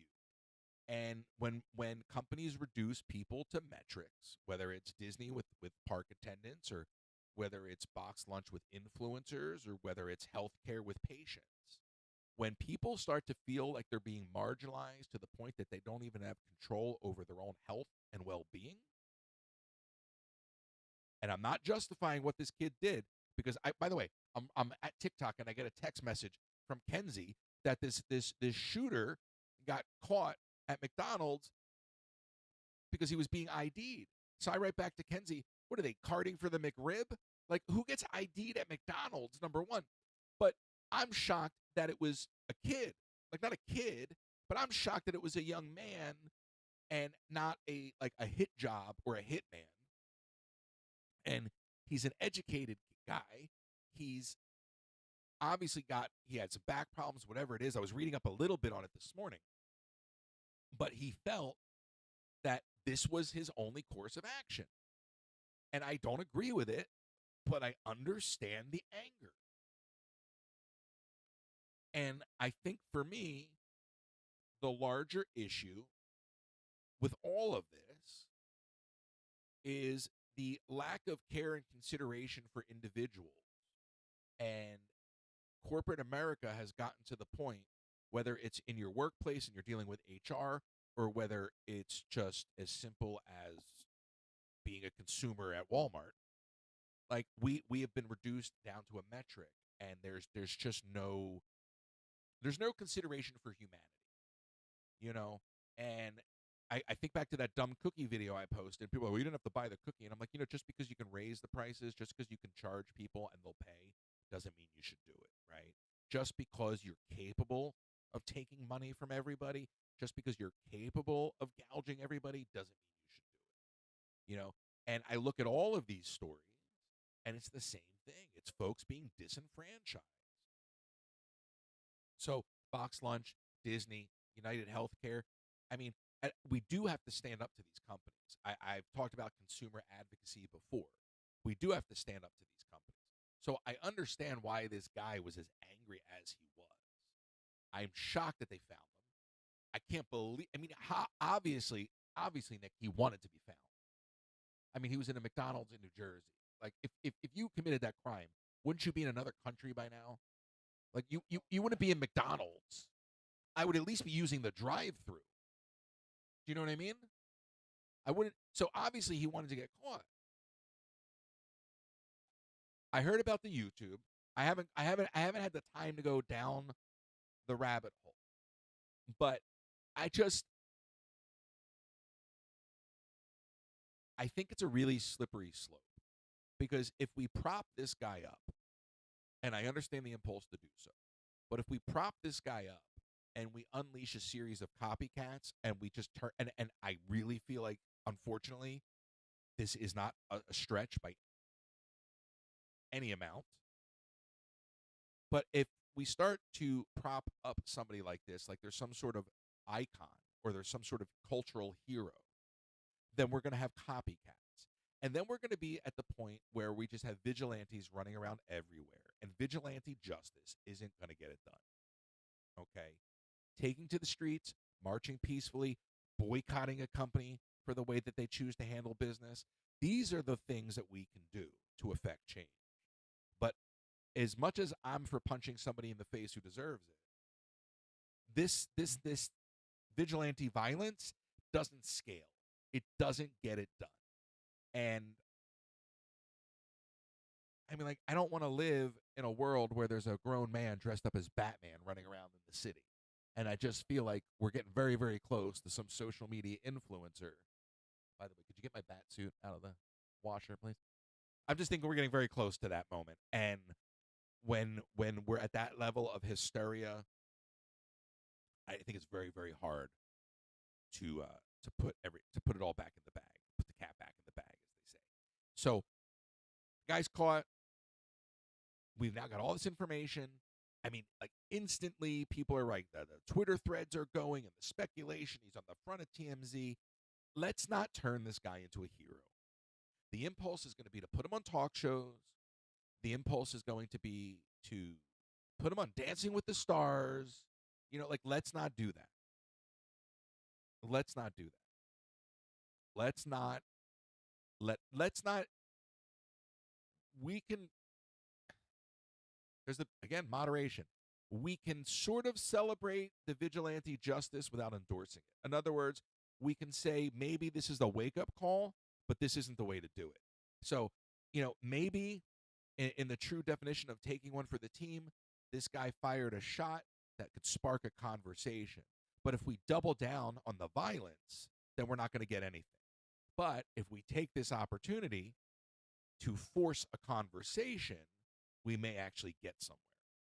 So I think we have to be cognizant of that. And I just think in this clickbait, celebrity-driven culture, it doesn't take much, and they're already doing it to turn a guy like this into a social media hero, social media icon. And I mean, like, what's going to happen next? They're going to launch like the United CEO Killer Crypto. He's gonna be the next one to do a pump and dump scheme. I mean, that's the world we live in. So just be careful. Be careful for what you wish for, because as much as I love the idea of solving problems, that's not the way to do it. That's not the way to do it. And he was a smart guy, Nick. He was educated. But what does that tell you? I mean, if that is where you think your options are, if you're an educated individual, and that is the only option you feel as though you have left.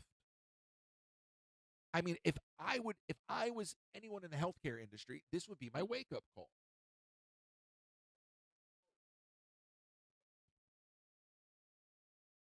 I don't know what his reasoning was. I read something this morning that he went surfing and came back with a back injury that left him in bed for a week, and then got surgery and had like screws sticking out of his back, and just it was all wrecked. It was all wrecked. Oh, listen, we need all sorts of reform. We need all sorts of reform. I mean, we really do. I've said this 100 times. We need to reboot Congress. Like, what we should do is we should fire everybody in Congress, the House and the Senate. Okay. We should no longer pay anyone to legislate. It should be a volunteer elected position with term limits. You leave your job, you go hold Congress, you enact your legislation, you do your voting, and you go home to your job. That's the way it was designed, and that's the way it's meant to be.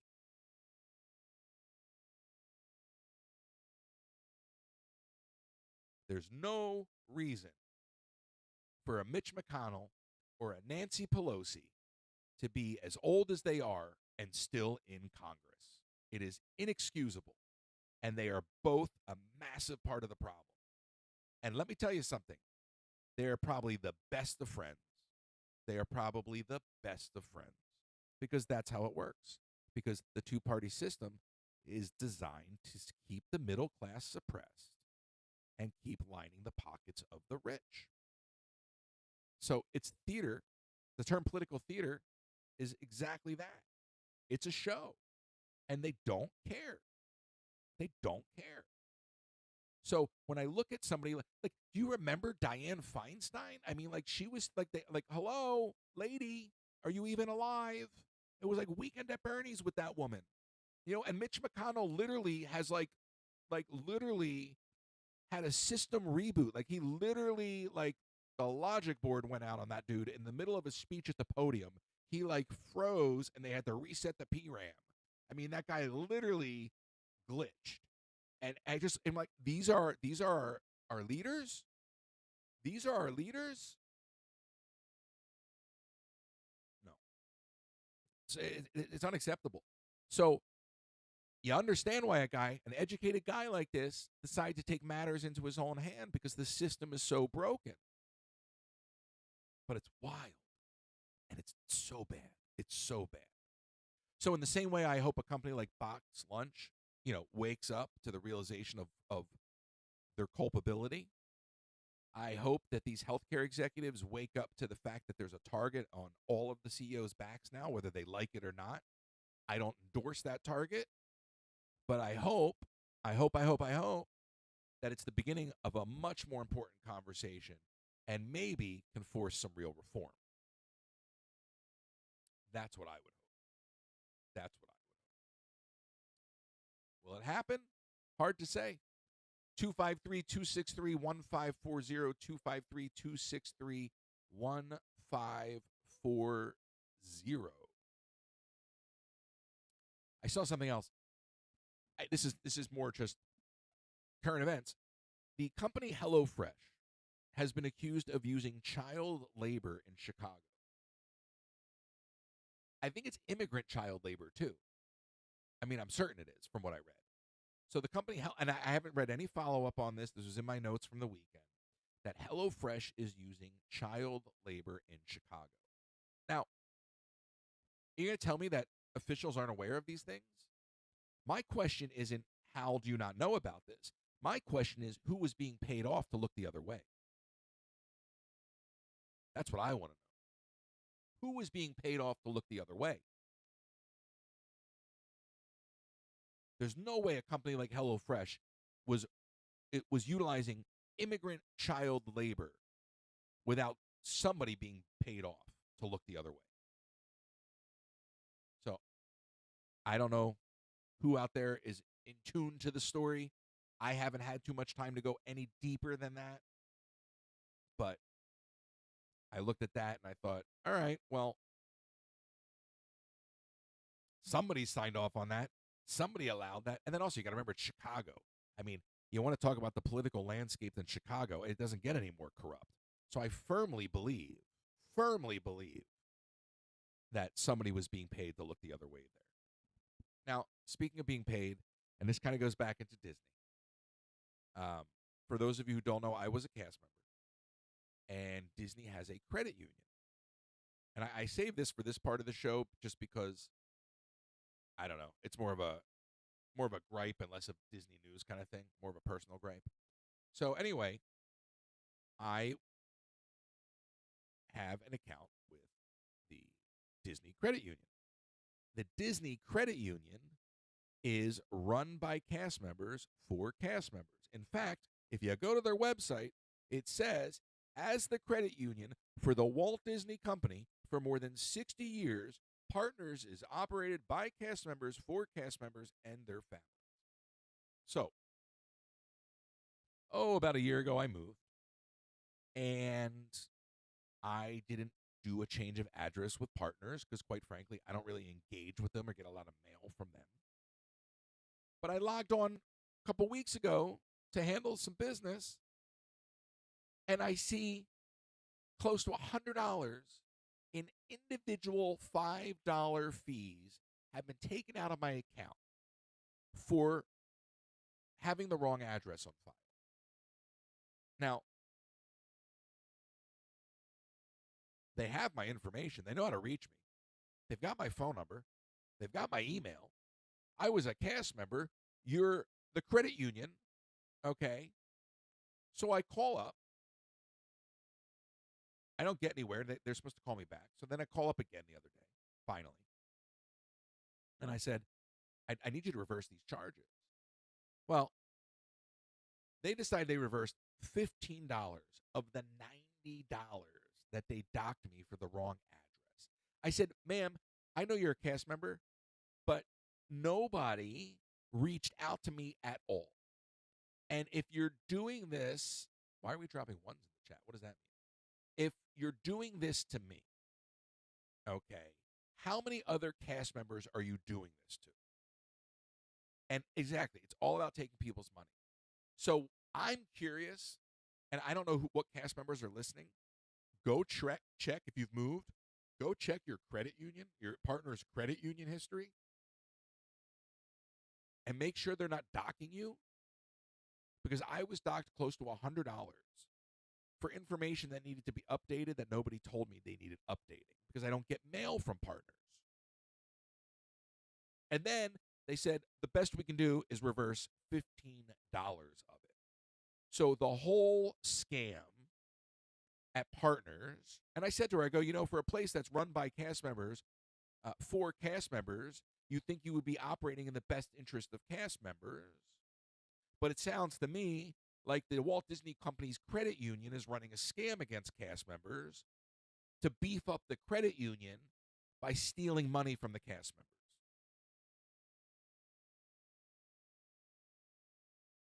You didn't reach out to me. You have my phone number. Well, sir, we don't do that. Well, I know you don't do that because, if 1,000 cast members are giving you $5 a month for nothing, then you're pulling another $5,000 a month out of people for nothing. And if you do that all year long, that's another $60K to the credit union. And it's more than 1,000 cast members, and I'm not the only one, and cast members move all the time. So shame on you, credit union. But more importantly, if you're a cast member, go take a look and make sure you're not getting gouged.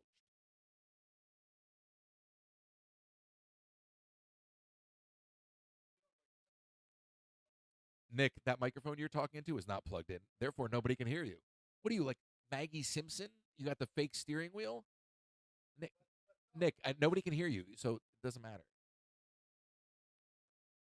Check all your accounts, of course. All right. What is this? An ad for Rocket Mortgage or whatever it is? Not Rocket. What's it called? What's that app called that you always Rocket, whatever. Not Rocket. Anyway, you're distracting me. That's another way of saying distracting. But it is. It's look, people. That's somebody just made the point. That's what these companies want to do. And we were talking about access the other day. The whole game now is get your card on file. And if I can get money from everybody every single month and you forget that you're subscribed, like Netflix, whatever it is, and that's why Netflix is such a scam, and nobody challenges it, right? The whole thing is just to take your money. So he's right. It's not just partners. Nick was saying to check your bank accounts. Quickly. Good morning, everybody. Don't mind my hair. So during the pandemic, gyms were closed, and as you can tell, I like to go to the gym a lot. They have a vending machine there? Yeah. They have a great snack bar. But anyway, gyms love to take your money, and if you've ever signed up for one, they charge you initiation fee, this and that. It's nonsense. So anyway, pandemic happened. Could we go to the gym? No. Were they still charging everybody? Of course. So the thing that I did that worked was I called my bank or my credit card company, and I put a stop pay order. So if they saw any charges from that specific company, they would stop it. It wouldn't go through. So as like a tip to everyone out there, when you see charges like that and you're having a hard time canceling them, just call your bank, call your credit cards, and tell them do not allow these charges to go through anymore, because that's really the only way to stop them, because they will make you go through so many hoops and loops to try to cancel, or they'll try to keep you from it. That's why I use a credit card for anything like that, because the credit card is your barrier, and you don't have as much wherewithal with the bank because that's cash out of your account. So they can do a temporary reversal, but it's quite possible that it'll get denied. Oh yeah, for sure. But if you put, like, I was telling everybody that I got a letter from the IRS saying, "Oh, you owe like $50 for an adjustment." No big deal. But they don't let you pay with a credit card. They want your bank. They want your routing number, so in the future they can garnish you without asking. So I wasn't going to do that. So I found that I had a savings account that I don't use that had like $3 in it. So I moved just the amount of money into that savings account and then tied the savings account there. So if they ever decide one day they want to garnish me, there's nothing there to garnish. Basically. Well, but I mean, that's the truth, right? You have to create layers of protection for yourself. I mean, this is consumer advocacy. So what you're talking about with stop payments is great if you're aware of the payments. So many people have all these monthly charges and they're not even aware of them. That's why I made the joke about the app. But I mean, do your bookkeeping. I love QuickBooks. I'm not in it enough, but it's automatic and I can get in there and I can get organized and I can get a good sense of my monthly expenses. I love QuickBooks. It's a bit much if you don't know how to do it, but you got to pay attention. You got to do it. And that's, I think, the real value of a credit card, because I've found that, like, with Amex, and I know you feel the same way, like, their Amex is great when it comes to challenging things. Like, and I feel like Amex has been better for me than PayPal ever has been with buyer protection. Well, the one thing, though, I know, like, I was doing a dispute recently, and some time has passed, but I unfortunately declined the dispute because it was beyond 60 days. So that's another thing. Like, yeah, you get all that list of fine print garbage, and it's super tiny. But I'm not saying you have to read it all, but at least do your due diligence to find all the fine print, because that at least can save you some money to get you out of some hot water. But also, you got to play by their rules. Well, you gotta play the game. You gotta play the game to change the game. I actually called Amex about a charge that I didn't approve. It was like a $300 charge, and I was some software for podcasting, and I didn't approve the charge, so they immediately reversed it. And while I was on the phone, I said, "Hey, I have this other charge," and I was very honest. I go, "Look, I bought it. It was a $10 cookie. It was trash, and I just don't think it's right." But I bought the cookie. It wasn't like, an erroneous charge. And the guy goes, you know something? He goes, "You're absolutely right." He goes, "I'm reversing the charge on that cookie." So Amex stood up for the consumer. So it was a $300 charge I was trying to get reversed, but I got the cookie back too. Also, you put the coffee so close to the mixer. It's a very expensive mixer. It's probably waterproof. Yeah, that's true. So, look, it's a good point though. I mean, about the buyer protection and all these things, because these companies have. That's my point about the credit union. Like, I can't do anything. They have my money, so all I can do now is I got back $15, so I can't worry. I'm not going to lose sleep over it, but I'm going to take all my money out of that account because there's no reason for it to be in there. The cookie incident would have been a good Seinfeld episode. Yeah, well, look, a lot of my life makes a good Seinfeld episode. I don't know okay, so if you missed the live last night in the city, two things happened. So first, we're walking around my old neighborhood. I kind of went towards 9th Avenue and like 55th. And as we're walking that way, there's a Broadway show letting out. And I don't know who the actor was, but there's like, at this point, he's at the stage door, and there's like 4 or 5 people. Hi, Gretchen. There's like 4 or 5 people taking pictures and autographs and whatnot. And I'm live. So if you were on the live, you saw this. And if I already told this story at the top of the show, I apologize. But we're walking by, and the actor's like doing his thing. And I'm like, okay. So I just stand next to the 4 remaining people. And like, as he's getting like, so like, from behind like the stanchions or the guardrail to like walk away because he's just walking down the street to leave, I just go, "Thank you. It was fantastic." And that is my life. That is a Curb Your Enthusiasm Seinfeld moment. Then the ultimate Seinfeld moment happens. I'm back in Times Square, and this homeless guy comes up to me and tells me he's hungry, and I'm live. And I said, "All right, well, you want a slice of pizza? There's a pizza spot right here." He goes, "Yeah, I'll take a slice of pizza. You get me a slice of pizza?" I said, "Absolutely, I'll get you a slice of pizza." In my mind, I'm like, this guy doesn't want pizza. I wasn't born yesterday, but if this man really wants a slice of pizza, I'm going to buy this man a slice of pizza, right? I'm going to be a good human being. So I start walking with him to the pizza place, and we pass an Applebee's, and he goes, "Well, how about this?" And I go, "What?" And he points to the all-you-can-eat buffalo wings, and I was like, "You want the all-you-can-eat buffalo wings?" I was like, "We're not sitting down. Like, I'm not dining with you." And then I'm like, could you imagine if I just like took this homeless guy into Applebee's and paid ahead of time and then left? I'd be banned from not that I go to Applebee's, but like I'd be banned from every Applebee's like around the world. So I'm like, I'm not doing that. I'll get you a slice of pizza. And he goes, "Well, can I get a Coke as well?" I'm like, "Yeah, okay, fine. You can get a slice of pizza and a Coke." And he goes, "Well, how about 2 slices?" And I said, "You're really pushing it." And he goes, "Well, if we go around the corner, there's a cheaper place." And I said, "You have a nice night." And I just turned around and walked away. I'm like, it's not a negotiation. It's not a negotiation. You wanted a slice of pizza. I would have gotten you a slice of pizza. Then you wanted a buffet. The buffet was off the table, bro. Then I added the Coke into the equation because, okay, fine, I'm not going to give you a slice of pizza without something to wash it down. I'm not going to be the guy that buys a homeless man a slice of pizza and he chokes to death because he didn't have anything to wash it down with, right? So I'm like trying to do the right thing. But he, you know what we say in Yiddish? There's a chazer. He's a chazer. You know what that means? I do, For them. That, not you. No, because you know what it means. So why don't you go over there and close the door because you don't need to hear me tell you something you already know. Oh, you're moderating. Right.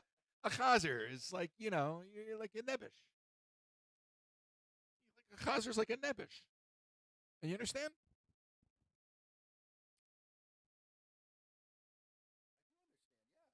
I don't think you understand at all. Anyway, he's greedy. He wanted too much. He was a chazer. He was a nebish. He was a nebish Knezer. All right. So my Yiddish. 253-263-1540. We're going to be live together later, so that'll be fun. So stick around for that. How far am I into this show today, Nick? Oh, we're at the 2-hour mark. Oh, it's not a bad place to really wrap it up. Obviously, I don't do the daily walks around Disney because in the moment we're in New York. But yes, I still go to the parks. We were in the parks the other night.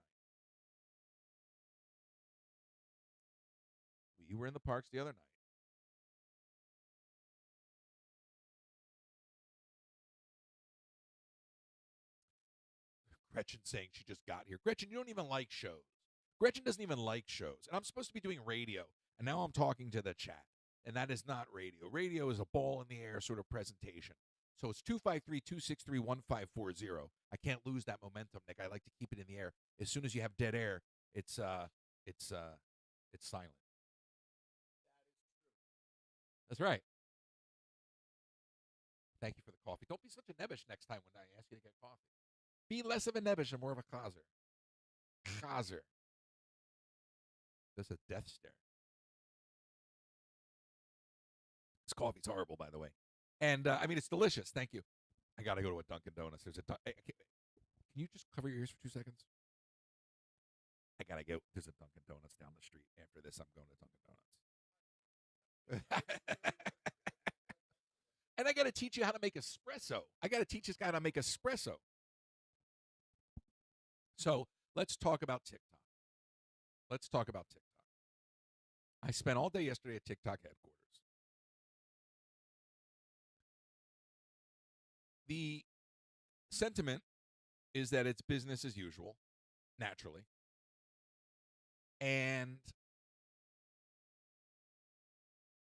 I'm of the mindset, from what I've asked and what I observed, that even if TikTok goes away, and I think it's 50-50 right now. I really do. And I didn't feel that way at one point.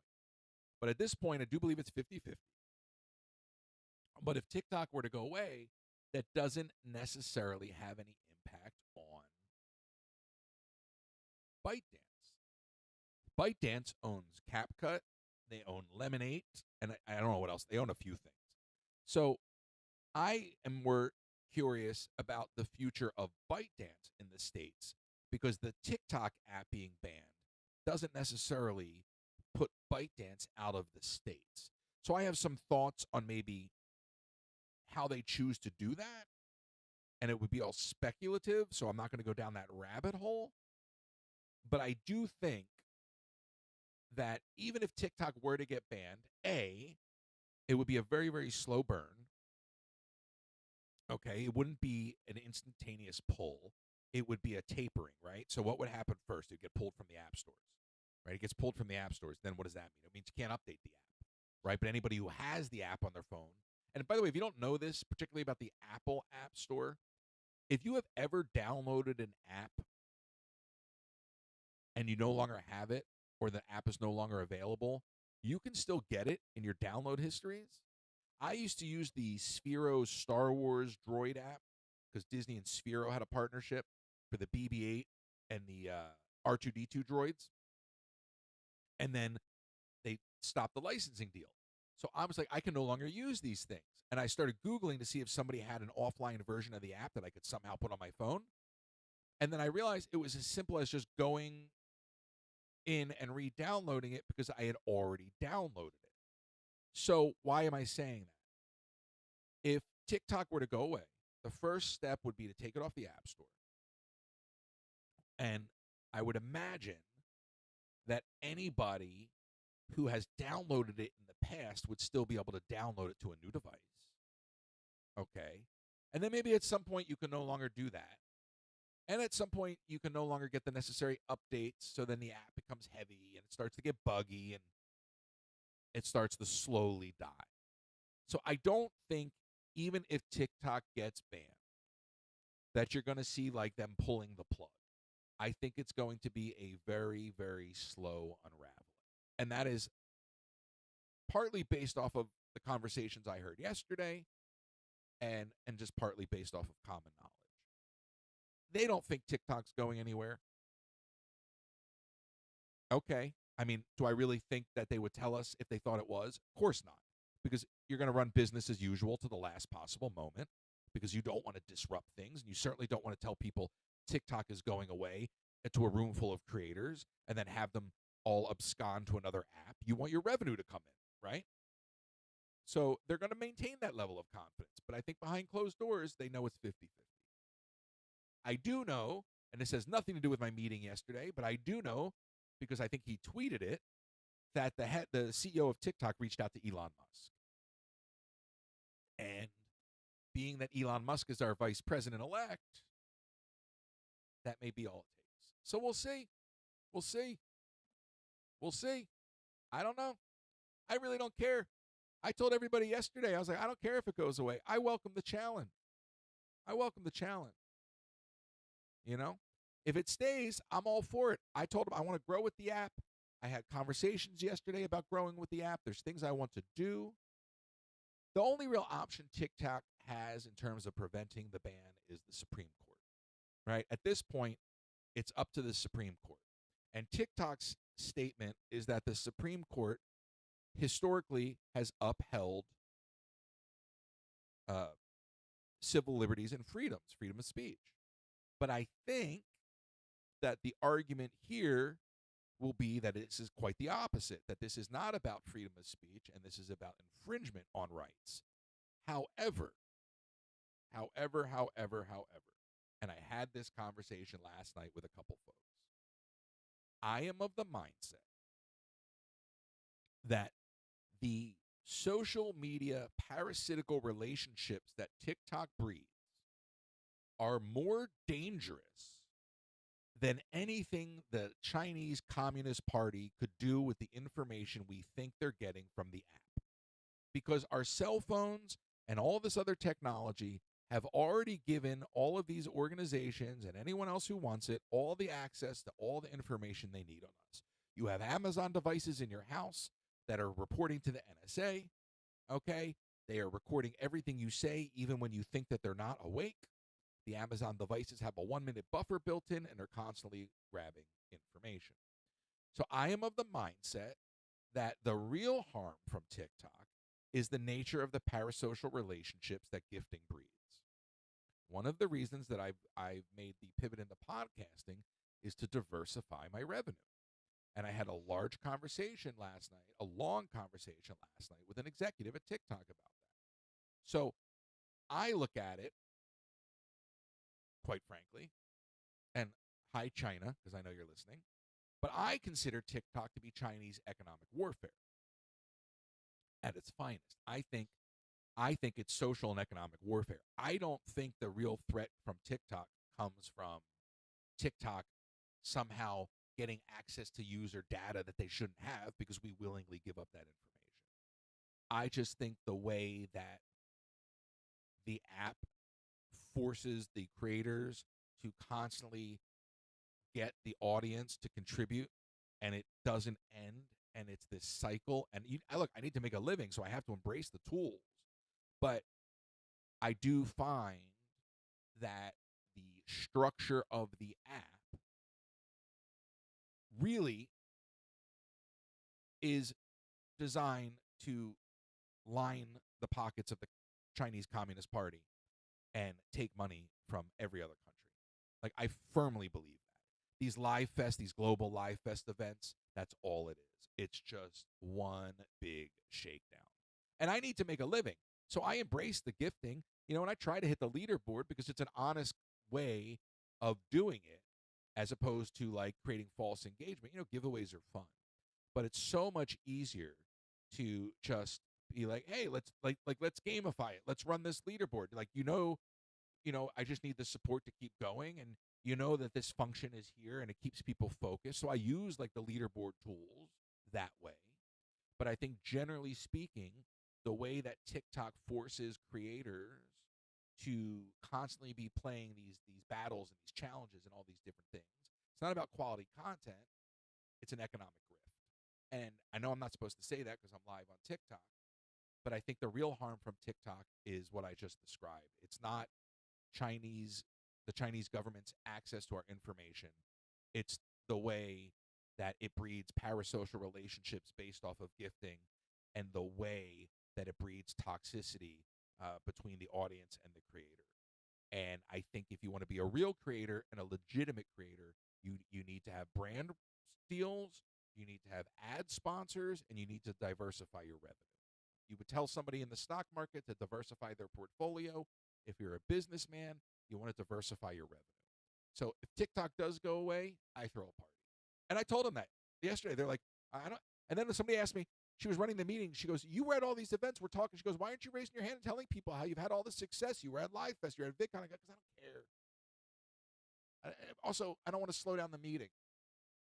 Nick, you should have heard the questions yesterday. They're like, listen, here, community guidelines. You can't drive a car on the stream. Well, what if I'm the passenger? Probably not a good idea. What if I use the green screen filter? It's probably better that you don't do it at all. Did you know how much? I just want to be like, what if I'm in an Uber? What if it's a rental car? Can you just listen to what they're telling you?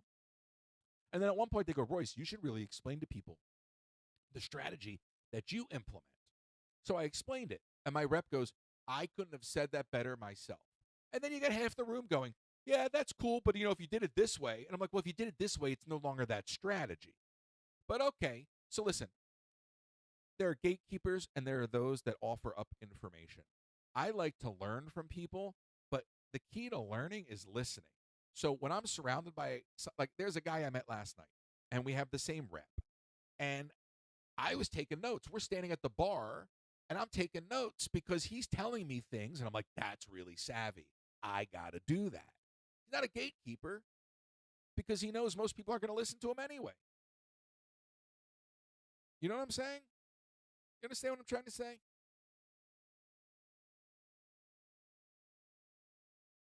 All right. We are going to wind this down. We're going to do a team lift on TikTok, and then we're going to pick up this live stream elsewhere, okay? I think we've done enough show for the morning. We have another radio show tomorrow morning. We're going to be live this afternoon. I got a couple pieces of business to take care of before that. So we're going to wrap this up. We're going to do a team lift on TikTok. Am I going to Walt Disney World today? I am in New York, so I don't think so. The portal's closed, right? Okay. Yeah, not today. All right. So, hi, Shelby. I know. All right. Thank you all for tuning in. It's weird to do it this way. Thank you for letting me do this here, Nick, and I appreciate y'all for tuning in, and I'll see you soon. Yeah, the portal's closed. It's all right. And my key fob is broken. That's the other issue. I got to call IT. Thank you, Stefan. So thank you all for tuning in. I appreciate you. Go check out my conversation with Joshua L. Harris. That's up wherever you listen to your podcast. And if you didn't catch last Sunday's episode with Kenzie, check that out as well. We'll be back tomorrow morning with another radio presentation. We'll be back in Orlando before you know it. And I'll see you on the live in a little bit. Gretchen, I'm going to be right here on TikTok for about another 3 to 5 minutes with y'all. We're going to do a team lift, and then we're going to wrap it up. So thank you all so much for listening. I'll see you next time.